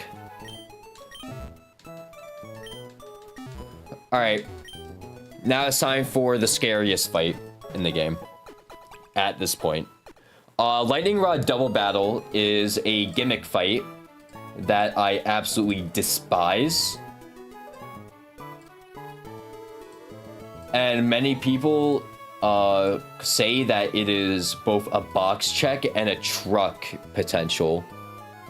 So if we lose this, if something goes wrong, which probably will happen, we might have to reset, depending on how out of hand everything becomes. So what I have right now is Togue and Dreadnought lead.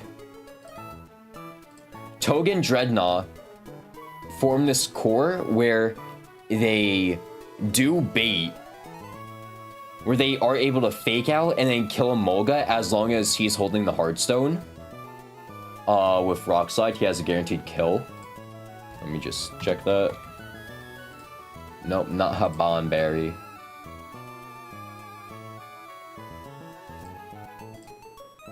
Yeah, with Heartstone, we have guaranteed kill on Emolga with double spread Rock Slide. And the scariest part of this fight isn't the Emolga. We're getting rid of the Emolga so they can't boost up, but it's what the Sea King can do. So the Sea King has the move Hydro Pump, a very powerful water type move. But because they don't see any killing rolls of anything, it's very hard to determine what that Sea King is going to do with its turn. So Sea King can Hydro Pump into Dreadnought. That's good. That's exactly what we want. But Sea King can also Hydro Pump into Togedemaru. If Sea King Hydro Pumps into Togedemaru, we're dead to several high roll. We're dead to 2 rolls of high roll crit. So we can't really play around it. We just have to hope he Hydro Pumps into Dreadnought. But if he does Hydro Pump into Togedemaru, we have to hope for low roll. So we don't bait in Lantern with Brine and instead get Marowak, who sees kill with Bone Rush or Flamethrower.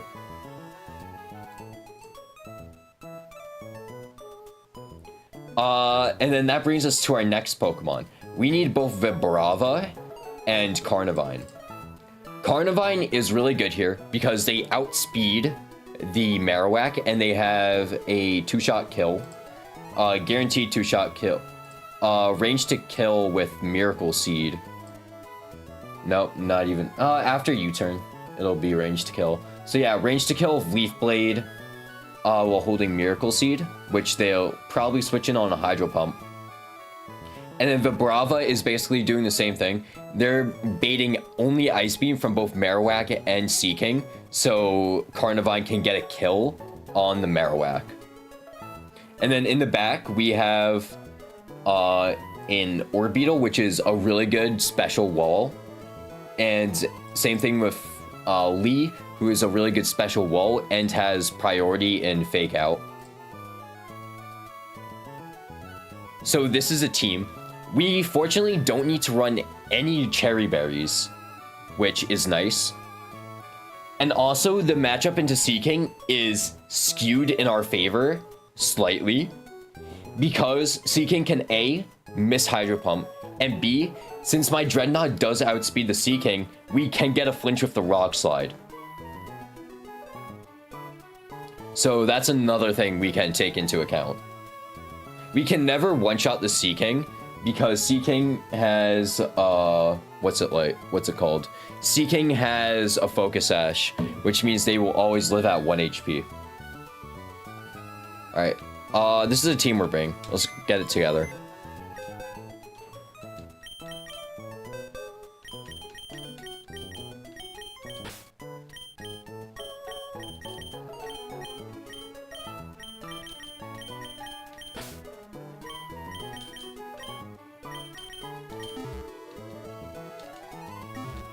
And very importantly, we have to do Togedemaru in the lead slot so we can bait specific Pokemon. We cannot pre-damage because in order to pre-damage, we'd have to invest a heart scale to maximize some IVs, which we are not going to do. Alright, let's see, where is Hearthstone? There it is. So we can guarantee a kill on Emolga. Then we're going to run Oranberry on Kilby Girl. Oranberry on Kung Fu Fighting. Oranberry on Troncat.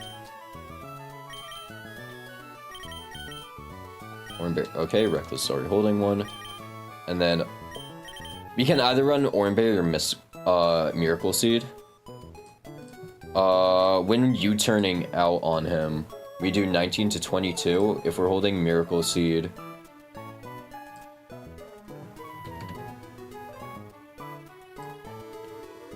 We have a decent range to kill with Leaf Blade, which would be pretty nice. But I'm also not sure if we want that kill range. That's the thing. We probably do.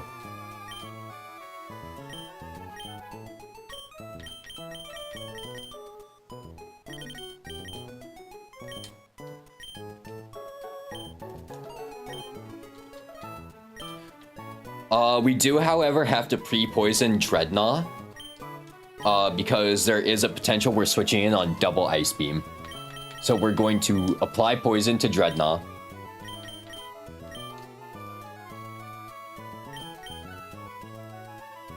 And what that does is that it protects us from getting frozen when we switch it onto Ice Beams.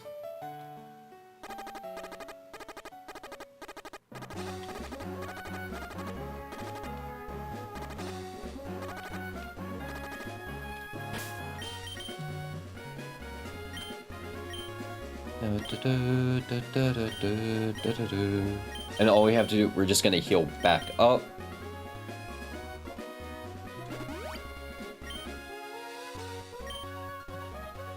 Alright, and then it's almost time to get it going. Oh, whoops. Just gotta check something. Fuck, wrong tab.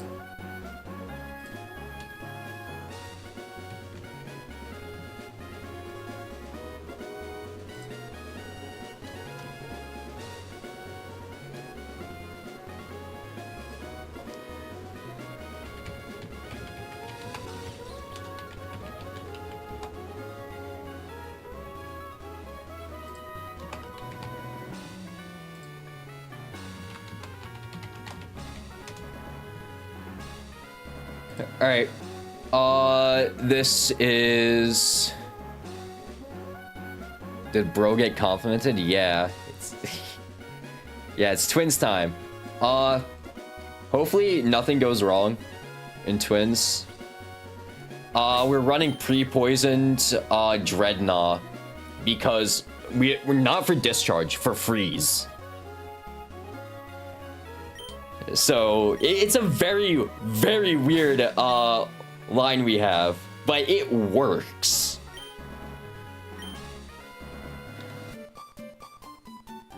And like I said earlier, it's very in our favor.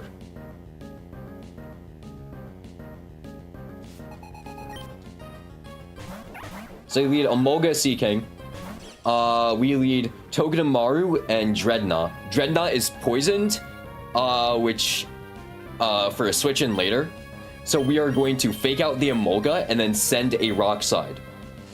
Now we want Sea King to Hydro Pump into Dreadnought.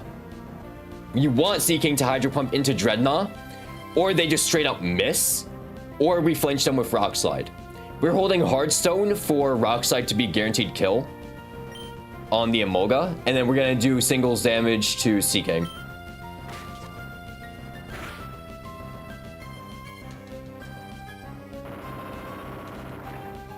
So why I say this is in our favor? Emolga can, not Emolga, Sea King can either miss Hydro Pump or get flinched by Rock Slide, or they just hit into our Dreadnought.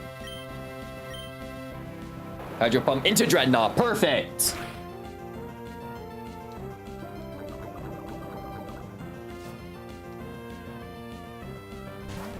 Unfortunately, this means we do bait kill into Dreadnought now. But that's fine, actually. So now we're going to U-turn out on the Marowak, and then we're gonna hard swap into Animal, who is switching in on a Bone Meringue, or Bone Rush, sorry. Bone Rush and a Hydro Pump.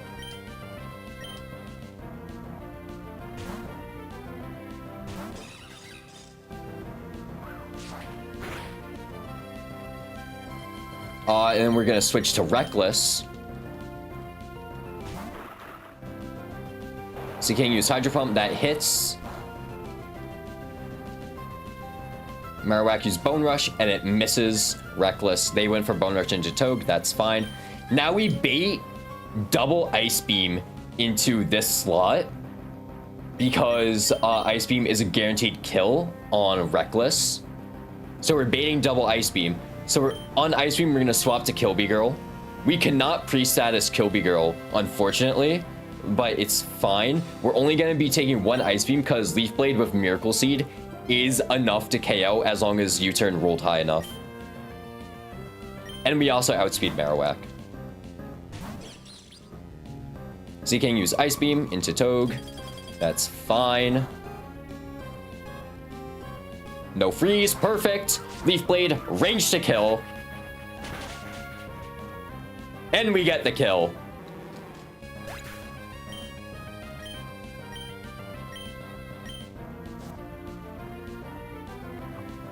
Now Togedemaru does outspeed both of these Pokemon. So what we're gonna do, we're going to fake out the Sea King because it's the only Pokemon that sees that it can kill Togedemaru. And then we're going to, so we're gonna fake out, and then we're going to send a Leaf Blade.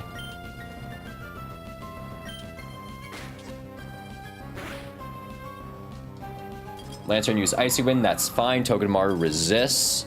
We'll have to hard swap both Pokemon probably. Unless Togue outspeeds fucking at -1.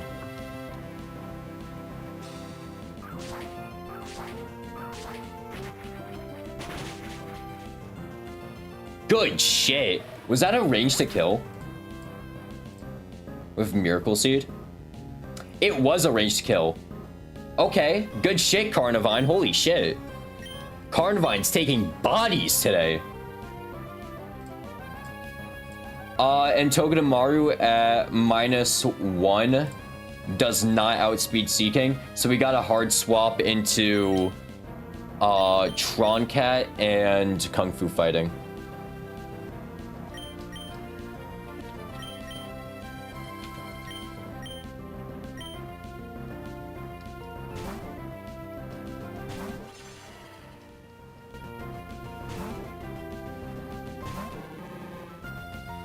Did we calc shell? I calc shell last night, don't you worry. So we're gonna be able to go straight to shell. It's looking like potentially 0, potentially 1 death shell.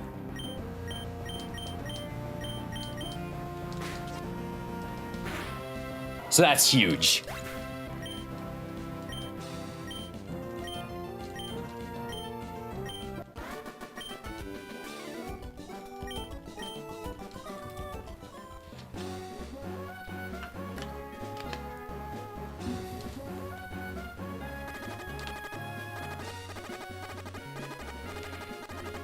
And I actually have a really fun line for shell too. That's the thing. That's the best part about this shell. It's a fun line. It's not like we're PB stalling something out the entirety of shell. No. It's fun. We're hyper offense on shell. Do we get citrus before shell? No. Unfortunately, no. We get it right after. So we're dealing with hyper offense shell.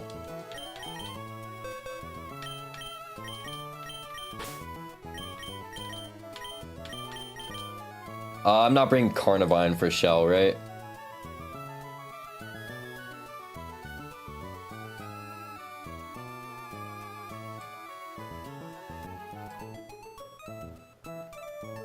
No, okay. We gotta bring Craw. Luminion for shell is crazy. Yes, this is the one Pokemon Luminion is the Pokemon we're risking for shell, by the way.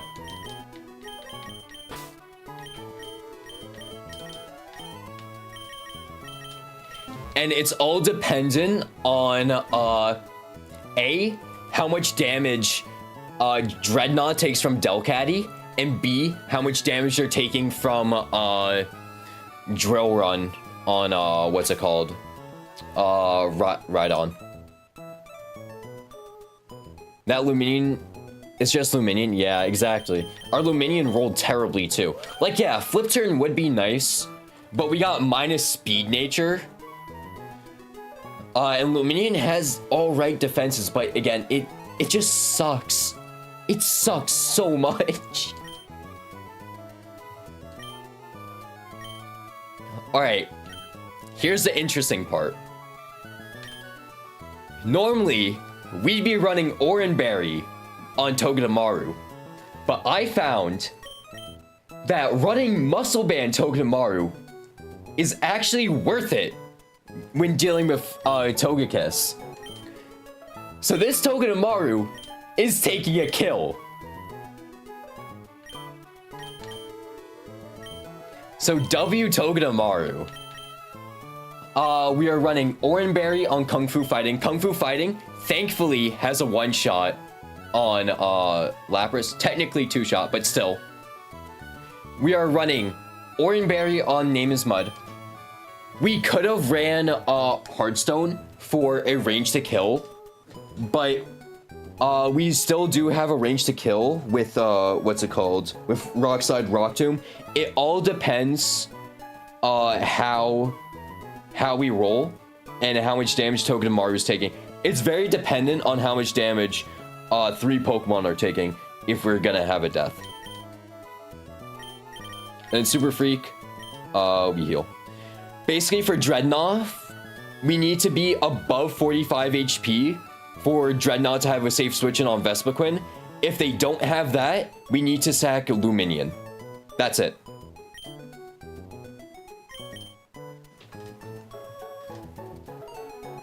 Literally, Dreadnought just needs to be at 46 HP, so they need to take 2 last resorts that end in 36 HP or higher, so they can heal for Oranberry to get back to 46 HP or higher. Any pre-status or pre-damage? Absolutely not. We don't need to do any of that.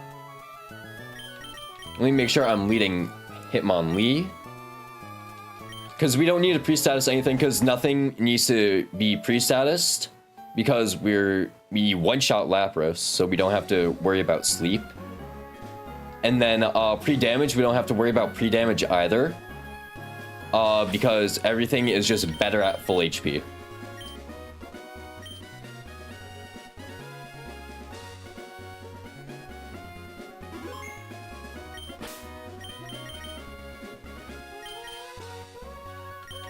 Alright, let me just do an item check real quick.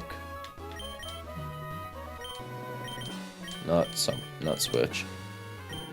Oran Berry on Lee. Oran Berry on Name is Mud. Kilby Girl with the Muscle Band. Black Glasses on Crawdaunt, so we can have a range to kill Slowbro. Oran Berry on Reckless, because they're switching in against Togekiss. And then Oran Berry on Super Freak to try baiting HP. Also, another thing with Luminion, they need to be at higher than 34 HP to not bait Hidden Powered Grass.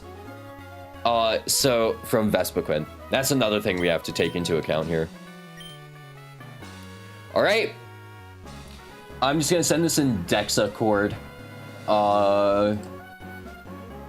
So people can see the shell fight.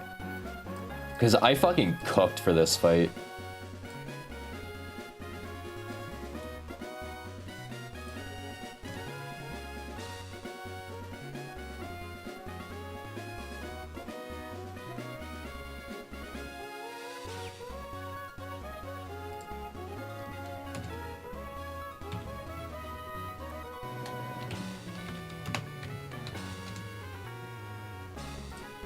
Alright, let's do this. Shell fight time. Potential for 1 death. Potential for 0 deaths.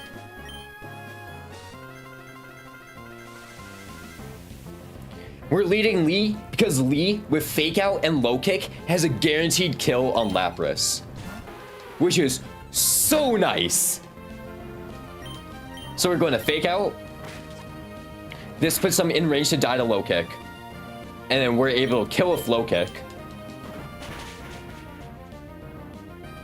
And then we should be seeing Delcatty or Togekiss. Likely Delcatty. Right? Delcatty, okay. Delcatty is going to Fake Out first. Before we switch to Dreadnought and start the Meat Grinder, we gotta swap to Kilby Girl on a Fake Out.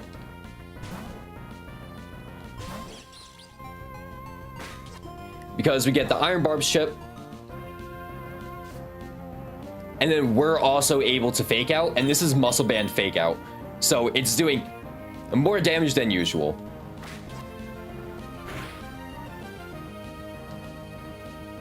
And now we're able to swap to Name is Mud on a Last Resort.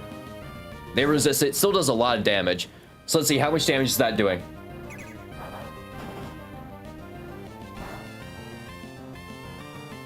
36, okay. What was that? What roll was that? Hold on.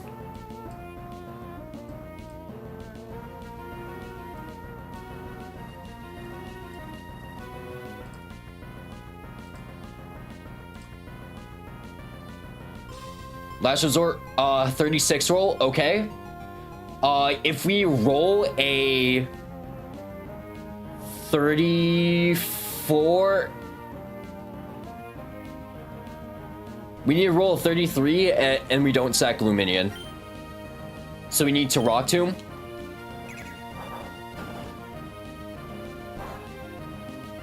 Okay, Luminion's dead.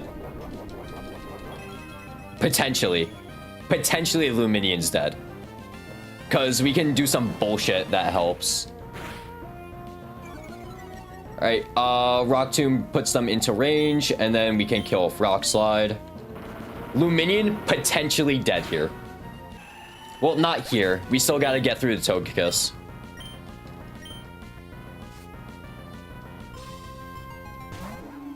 And interestingly enough, Togekiss only sees that Grass Knot can kill.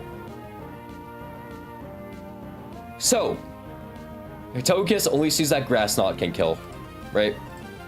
Yeah, Grass Knot is the only thing that can kill. Air Cutter is resisted, so it doesn't get the crit bonus. But something I did not know about Grass Knot until last night. Grass Knot is one of the few special moves that make contact. So we're able to switch Kilby Girl in on Grass Knot.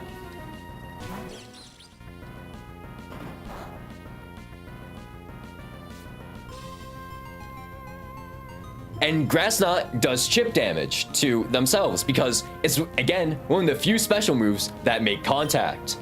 So now we're able to fake out for even more chip. Good crit. Crit helps. Every crit helps. And then we're going to U-turn out on a Mystical Fire.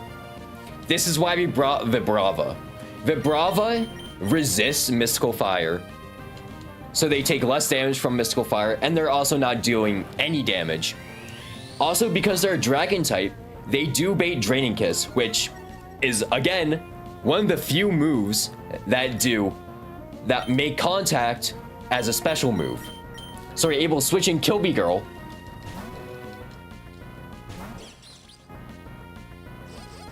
On Draining Kiss. This isn't gonna do too much, we resist it. Okay, well, not unless they crit, which might change up some of the rolls. We do get Iron Barb's proc, and then we're going to fake out.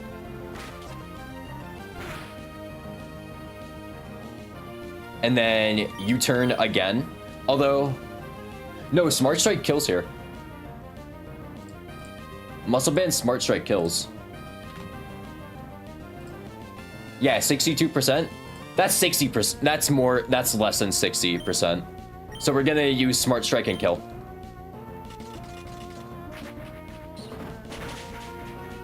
Perfect.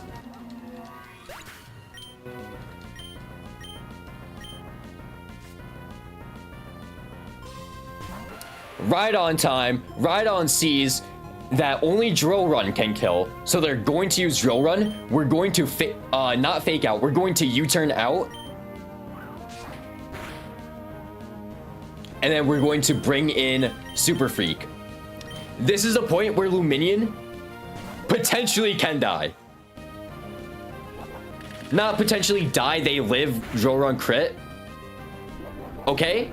Looks like Luminion might not die here. There's a chance that Luminion can live. Right on these nuts? Okay, bro. Okay, let's see. We're gonna Surf. Surf is a guaranteed kill. It's the highest base damage water type move we have at this point. And now we should only see Vespiquen come in. Only Vespiquen can come in. Vespiquen is unfortunately seeing that both Dual Wing Beat and Attack Order have overlapping roles because they are within the same damage bracket, and Hidden Power Grass doesn't do enough damage, so we are risking Luminion here. There is a way for Luminion to live this. They gotta hit so many bounces. There is a way for Luminion to live this, though. So we do have to sack Luminion here because Dreadnought is just 2 points under where they need to be to live. We could have swapped in Dreadnought on that, but... Are you kidding me? 5% bounce, bro. Okay, we're just gonna send another bounce, because there is a way, but we can't para anymore. Yeah, rip Luminion.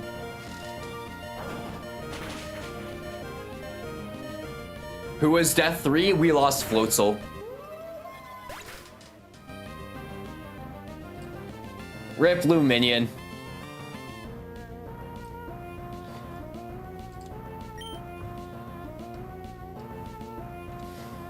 And now, Name is Mud is able to just come in and kill Vespiquen. With Rock Slide. And now all that's left is a Slowbro. What happened to Floatzel? Floatzel accidentally procced Arcanine's Citrus Berry, which made them die to Wild Charge. So now, we just switch in on Zen Headbutt. Or Whirlpool, even better. That's fine too. And now we have a range to kill with Knockoff.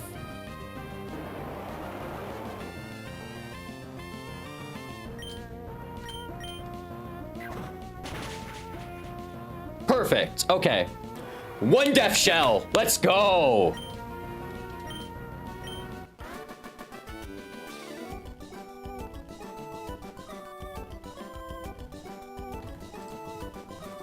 Sucks that we lost Floatzel on the way here, but it's fine. Deathless Shell. Essentially deathless because it's just a Luminion, right?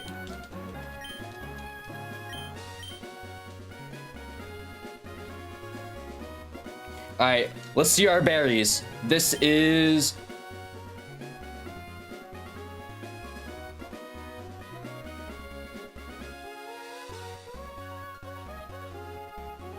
You gotta be fucking kidding me, right? You know, the whole reason why I reset the entire game was for better berry rolls. I thought it surely couldn't get worse than 15, right? No, we rolled 13 fucking citrus berries. Other one will be 26, hopefully. 73% berries. Thanks.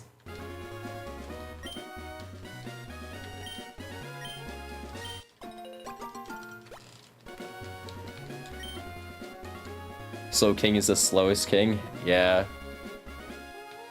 Alright, that's a Wally fight. We gotta prep for Wally. Unironically, we have to prep for Wally. Let's go grab the other berries real quick. We don't gotta do a fight for them, thankfully. 32 Aspear berries. That's... Freeze is really rare. 66. Okay, it's workable. It's workable. You have Toe, you don't have to prep for Wally. I'm gonna prep anyways. You lied! You said the other one would be 26. We got 19. We low rolled on citrus berries.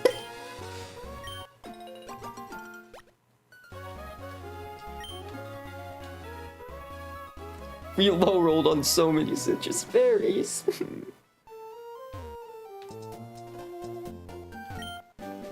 Alright, Smart Strike, TM. So also grab the heart scales. This is Rock Smash guy. Yeah, it's Rock Smash guy. Watson, we're not doing Watson today. Watson requires too much planning. Oh wait, he gives a rare candy. I forgot he doesn't give scale.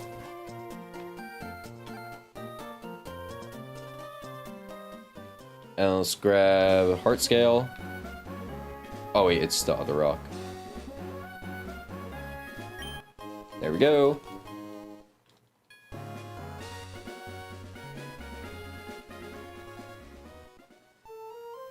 Alright, let's put Luminion to rest. Luminion didn't do jack shit.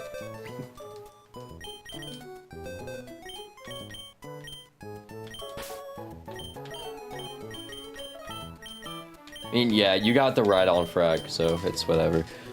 And I'm kind of glad that we kept the Luminion alive up to this point, because I was looking, when I was calculating last night, Luminion was literally the only Pokemon that could kill Rhydon in one hit.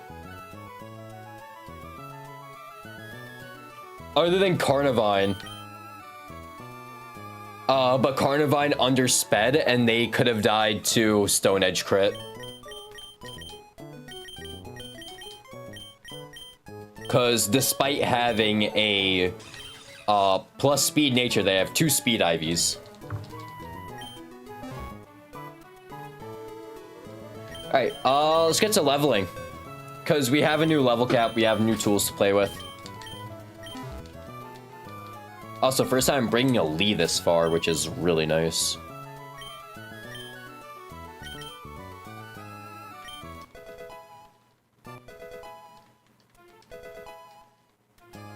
Kung Fu Fighting wants to learn Double Edge.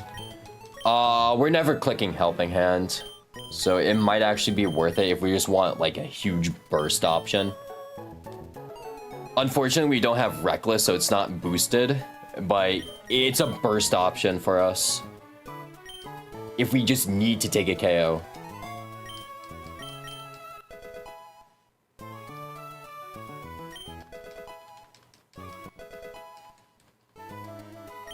Jaw Lock. What's Jaw Lock? Jaw Lock is a trapping move. I don't think that's worth it. Owen, can you talk in your recording voice real quick? Hold on. I need to move the mic then. In my headphones. Hold on.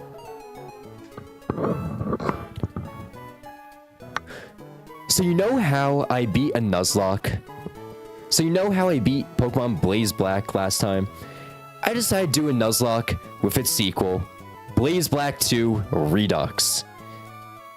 I'm not sure how my recording voice sounds, I'm not gonna lie. It sounds different almost every time I do it. Holy mic burst? Yeah, because I hold it right up to my face while doing it, which isn't good.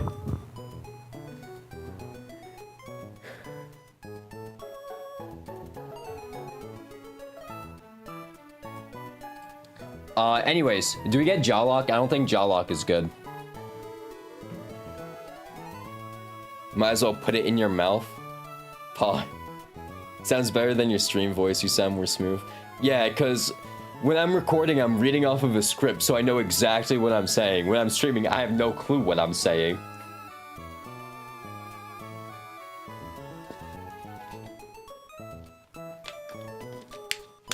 Everything's coming off the top of my head when I'm, doing, what's it called, when I'm streaming. We don't get Jaw Lock, right? Jaw Lock isn't worth it.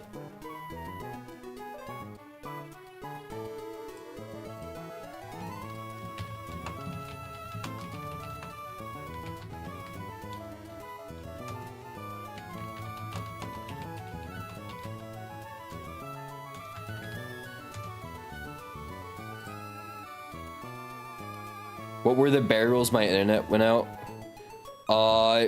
The berry rolls were 13 on citrus and 19 on citrus.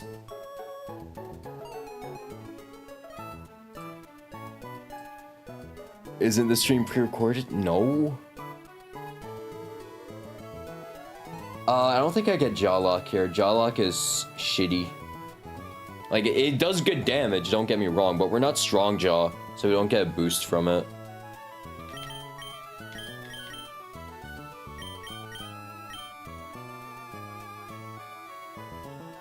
And Ice Fang is ice coverage, so like, get Jaw Lock if you're a wuss, not gonna lie.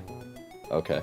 Because like, Rock Tomb is speed control exactly, it's OP tech. Rock Slide is our strongest rock stab. Razor Shell is our water stab, and then Ice Fang is good coverage. So yeah, we don't get Jaw Lock.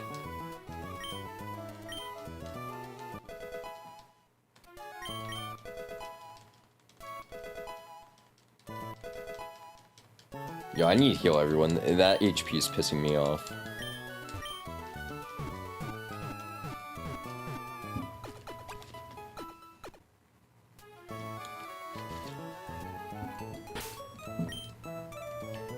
We get another 8, but not kickback, sadly. Yeah.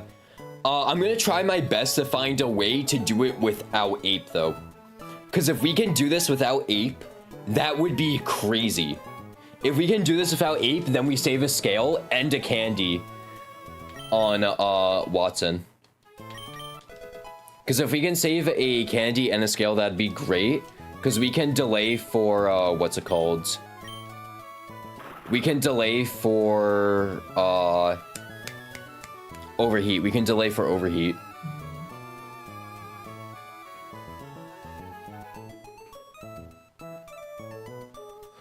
Honestly, we could have delayed for fake out, maybe. Let me check that. If I played it better. No, I wouldn't have been able to delay for fake out. Wait, no, we can't delay for overheat. Never mind. We literally can't delay for overheat. If we delay for overheat, we skip out on Watson, on Norman Ape. We don't get Dragon Breath, by the way. Okay. Never mind. I don't think we're skipping out on getting Ape early then. Because in order to do early overheat or no scale overheat, we'd have to get to level 48 with Monferno, and that's after Norman. So that's basically impossible. Yeah, Dig does more damage. It's also tech because we can avoid every other attack. Oh, my controller just disconnected. Okay, guess we're not using controller anymore. Wait, what happened to Ape? Nothing happened to Ape. I just wanted to try delaying for overheat, but it doesn't look like it's gonna be possible because Ape, what's it called? Ape is, we could have delayed for overheat, but in order to delay for overheat, we'd miss out on Infernape during Norman split. We do get every other move. We do get every single move we would have wanted on Infernape anyways. But it's just the fact that we miss out on Ape for Norman, which would be a huge sting. Because Ape and Norman goes crazy.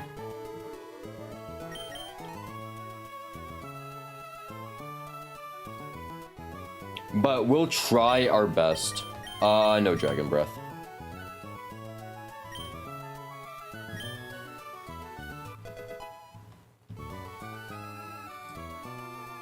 You skip the fighting move on Ape too. It's an evolution. We get Blaze Kick on. No, we get Sky Uppercut, right?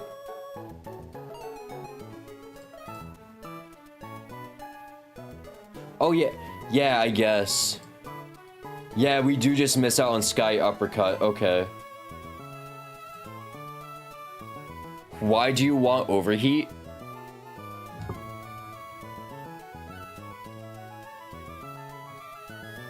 Overheat and Flare Blitz are literally the best fire moves it has. Overheat hits on the special side, and it's 10 base points higher than Flare Blitz. Psychic? Ooh. Strong Psychic move. Nice.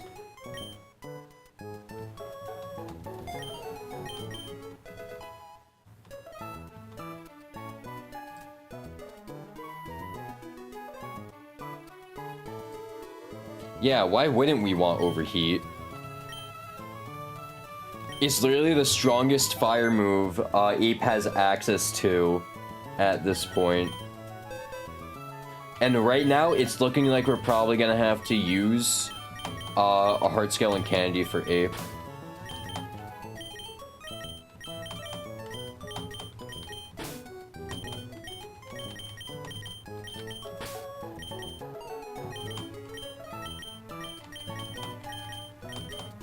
Hopefully not 2 Heart Scales, though.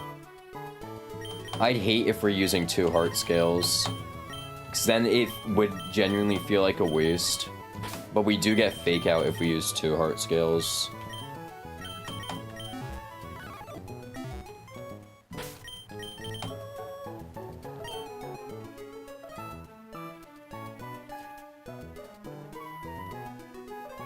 Yeah, special being lowered is really nice, too.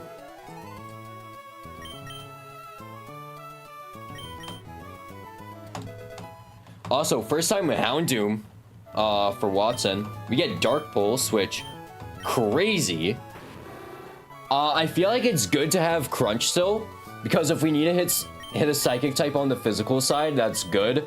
And we have pretty decent attack, so it's not like we're losing out on it. Smog just does no damage, and it's inaccurate. And the guaranteed poison can also mess stuff up, so we're gonna get rid of Smog. I want to see the Goon in action. Please lock in, and we're collectively attached to this run. The Goon, I do want to see Goon, but we're delaying until we get to, what's it called? We're delaying him until we get past CRR. Once we get past CRR, Obstagoon comes online. Question about Flare Blitz. I know it's really strong, but it keeps staying on fire types. Is the recoil worth the damage? Yes, recoil is absolutely worth the damage if you're running a physical fire type, because it is the strongest fire type move a physical attacker has access to. Next best option is Fire Punch, which is not good. So you don't want Fire Punch.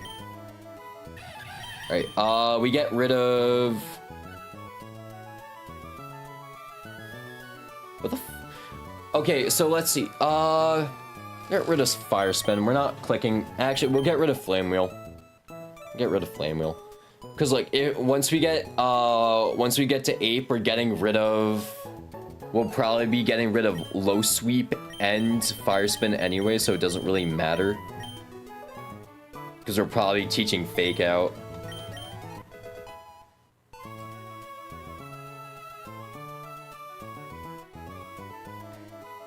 Why do we have Fire Spin? Because why not?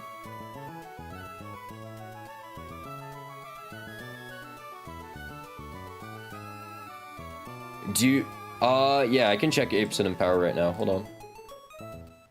Ape's Hidden Power is Hidden Power Dark, which is interesting. It's interesting.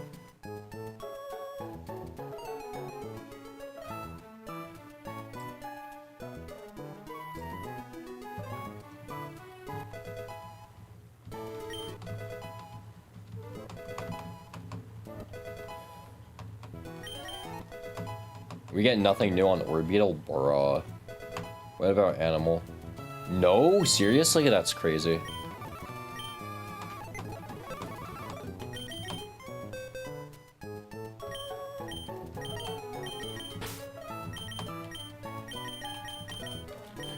We can get a Shift Tree. I forgot about that. We can get Shift Tree if we wanted to.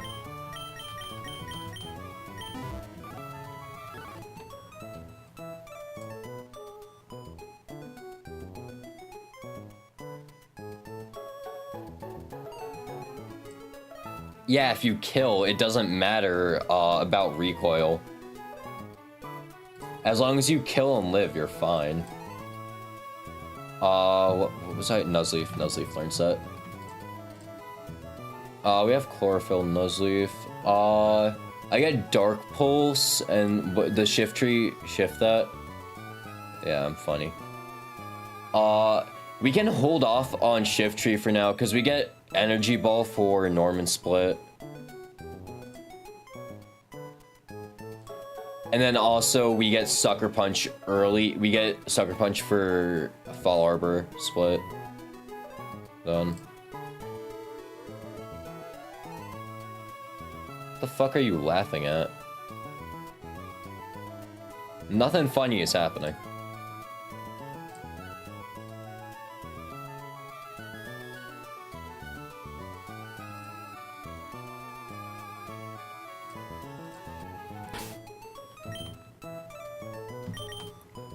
So we're just gonna delay Tamale's evolution. We're not gonna Evo him just yet.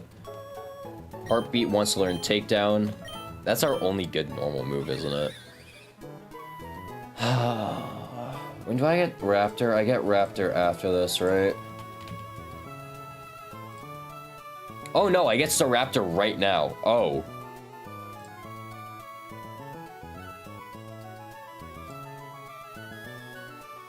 Oh, I just get Staraptor right now. Okay.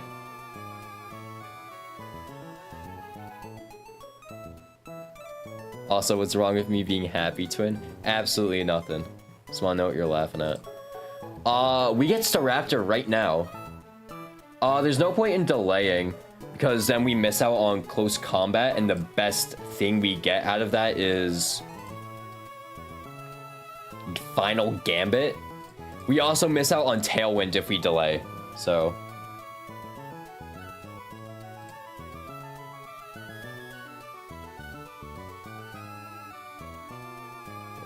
We'll get rid of Growl. We don't need Growl anymore, I think. Because we need all these other moves. Is Takedown worth? Saravia's haircut looks like yours. No, the fuck it doesn't. What?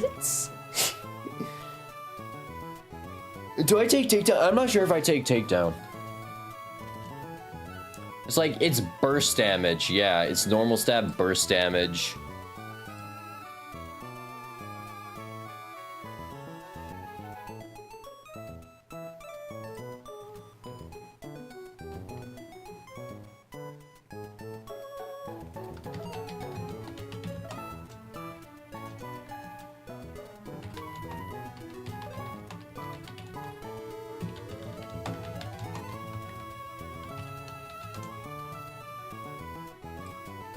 You're not using ground?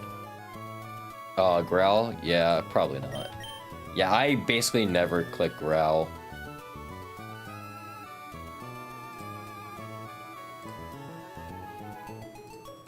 I've never clicked growl, yeah.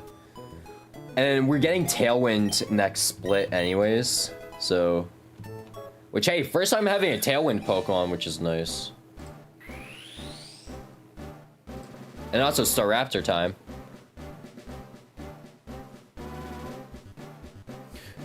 How late does Staraptor get U-turn? Okay, Staraptor doesn't get U-turn. Okay. Why the fuck does Staraptor get Struggle Bug?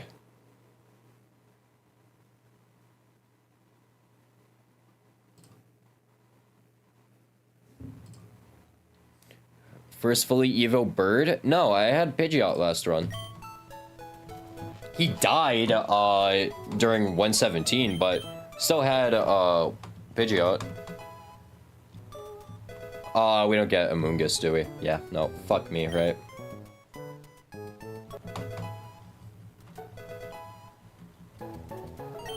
Dark Pulse, okay. Dark Pulse. We can get rid of Hidden Power. I'm fine with getting rid of Hidden Power. Because Hidden Power is ass at this point when we have Leaf Blade. And we're gonna get Energy Ball before Norman anyways. Can you cosplay as Big P on your 100th run? No, I'm not gonna cosplay Big P. Does it bug you that Staraptor has Struggle Bug?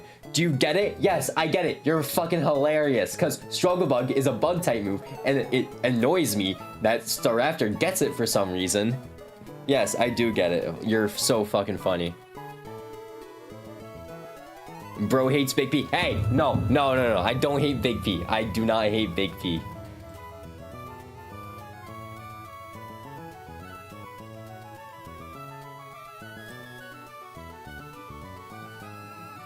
Maybe I'll do Big P cosplay. Dark Pulse, we get rid of Hidden Power Grass. If we need Hidden Power Grass for some reason back, we could just reteach it. Because it's a flex slot. And of course we don't get an Amoonguss. So like, fuck me. Alright. Does Togi get anything from level up? We get Zing Zap.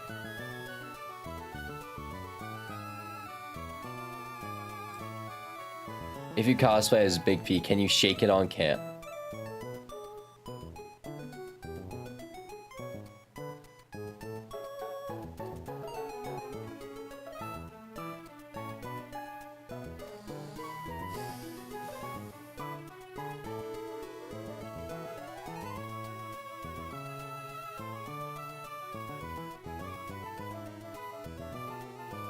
What the fuck, man?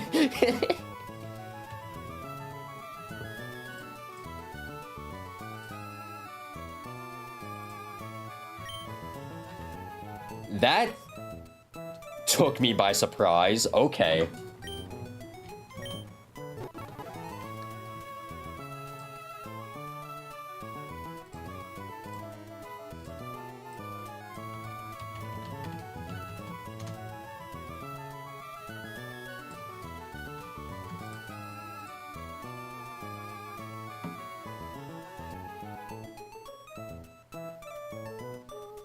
Didn't say no equals yes. Okay, do not say that. No. Also, bye, Luminion. You're garbage. Same thing with Traffinch. Move from trash. Okay. Okay, where's Wally? Show me Wally. Where the fuck is Wally?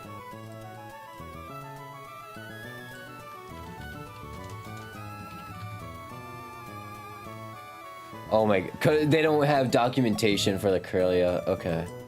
Level 43. Togue does just kill. Okay. Thank you.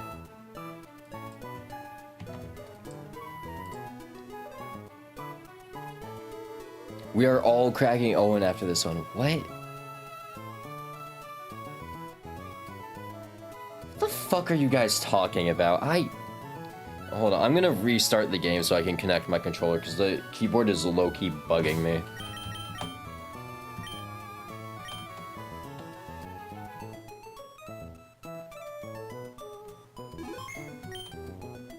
Okay. Close.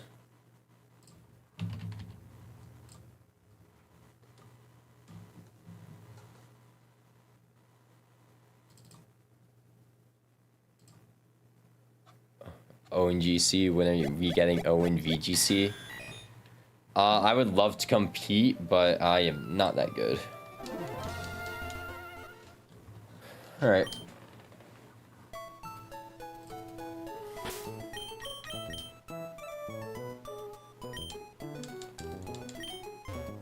Alright, Togedemaru does just sweep Corellia.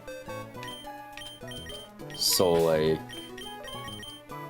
Muscle Band Togedemaru. Let me just check Wally's team real quick.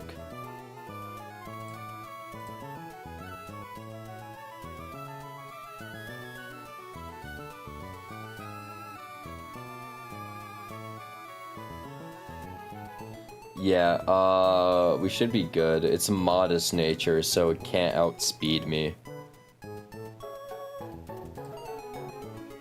It's level 43, which is what I was afraid of. But we outspeed him with Muscle Band, Smart Strike, we do just kill.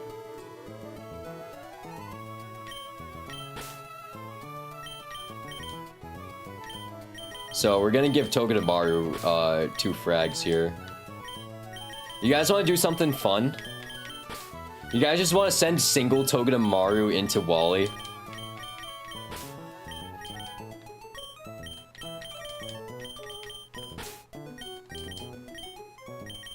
Should we just send singular Togedemaru into Wally?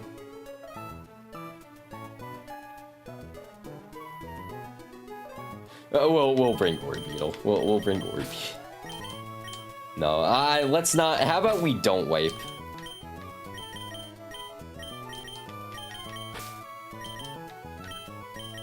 I don't feel like wiping, so like let's not do that.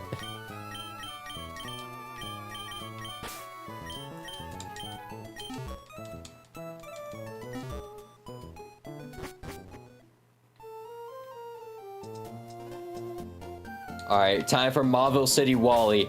I am so scared of Mauville City Wally. A lot can go wrong here. You know, level 43, he's 9 levels above the cap.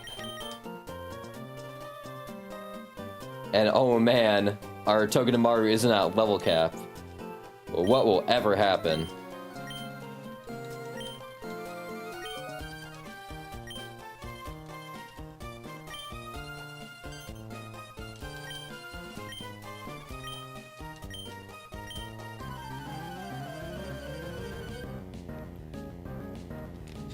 The thing is, last run, Wally was unironically scary. Alright, we're just gonna Smart Strike. We outspeed one-shot Corellia, it's fine. And then, what's it called? Zigzagoon, it's a level 7. Oh, and if the goon is good, can you sing Goon to the Moon? No, I am not singing whatever the fuck that is. Alright, we're just gonna kill Fuser. Let's go! We beat Wally!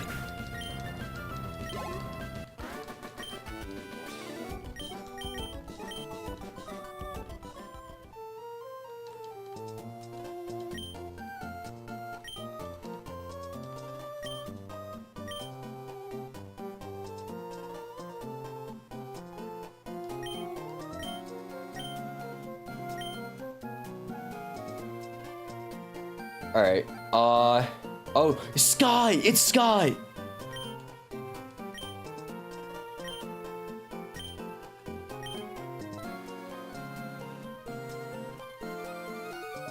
Owen killed Wall E. Owen hates them clankers.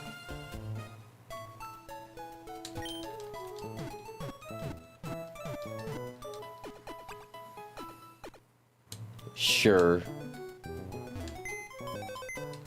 Just ignore that one of my favorite characters is I guess. Alright, maybe we do one gym fight today. One gym trainer today, and then I think I might call it a day. Cause I want to be able to plan out Watson. Might be able to do 2, but we might have to do but we might have to invest for Battle Girl Vivian.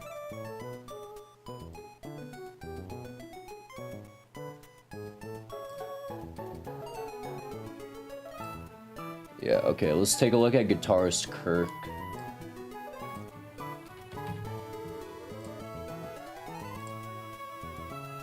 We have no one-shots on him, unfortunately, and they do get Electric Surge up. They do also have Liquidation. Yeah, we have no way to one-shot.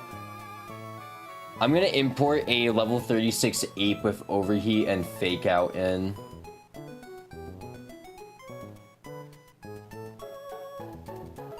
Just to see if it would just make every fight infinitely easier.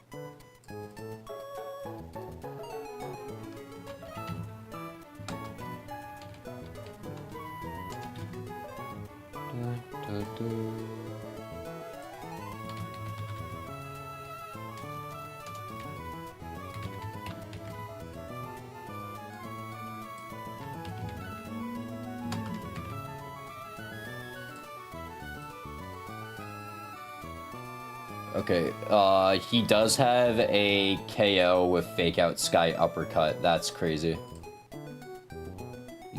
Oh, and Gym 7 when? Never.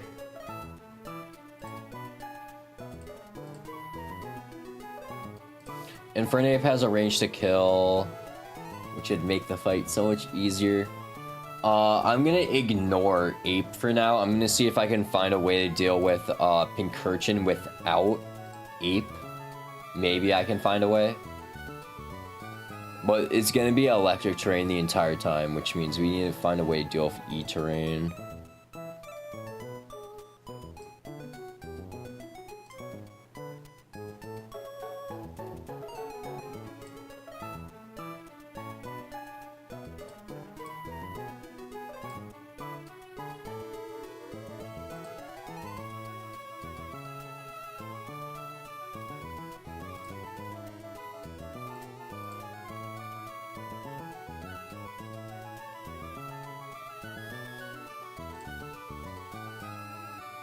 Damn, Signal Beam. It's crazy. And we gotta dodge Paralysis. And we don't even have guaranteed kill. Damn.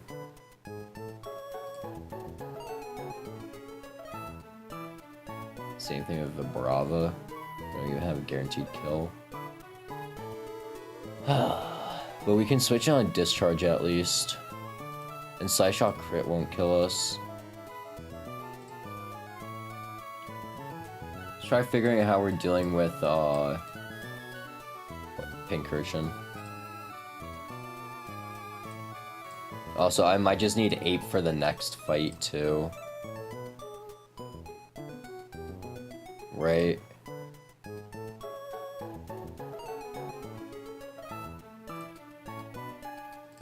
Yeah, I'm gonna need Ape for the next fight anyways. Is Electric Terrain? No, Electric Terrain won't be up.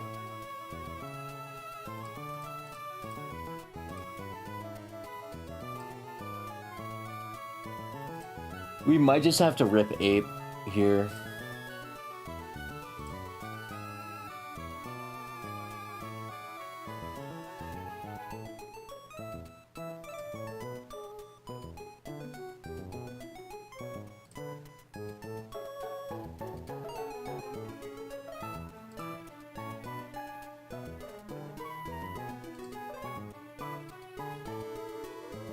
Okay, you know what?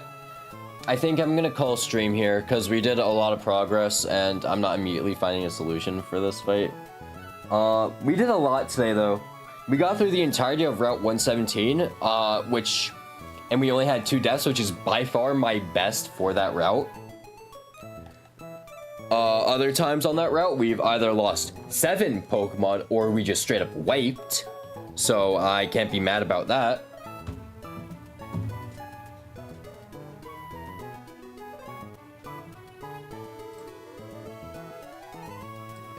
So I'm just gonna save real quick. Of course the controller disconnects. And also we beat Wally. So we got that going for us.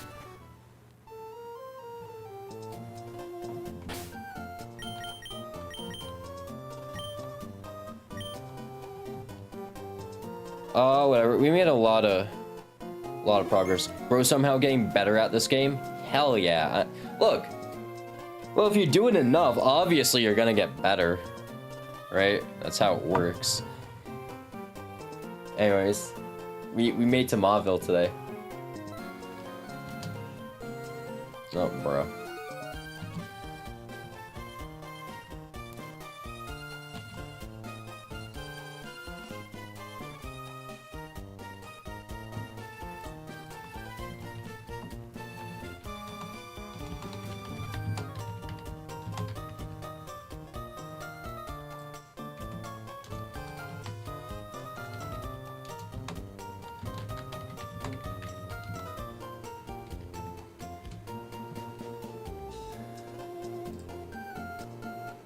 Alright. Anyways. Yeah, if I do stream tomorrow, it's gonna be a late stream. If not, I probably won't be able to stream then. Because I'm gonna be busy tomorrow. If I do stream, it's gonna be a late stream, and it's gonna be a short stream. We probably won't even fight Watts in that stream. Maybe. Depends on how much I cook. And then, what's it called? Saturday, again, a late stream, probably. And then Sunday, I'm not too sure. And then Sunday, we'll probably stream. And then Monday, no stream. No stream Monday. And probably not a stream for the rest of the week. Alright, anyways. Bro's getting cracked? No. I'm not.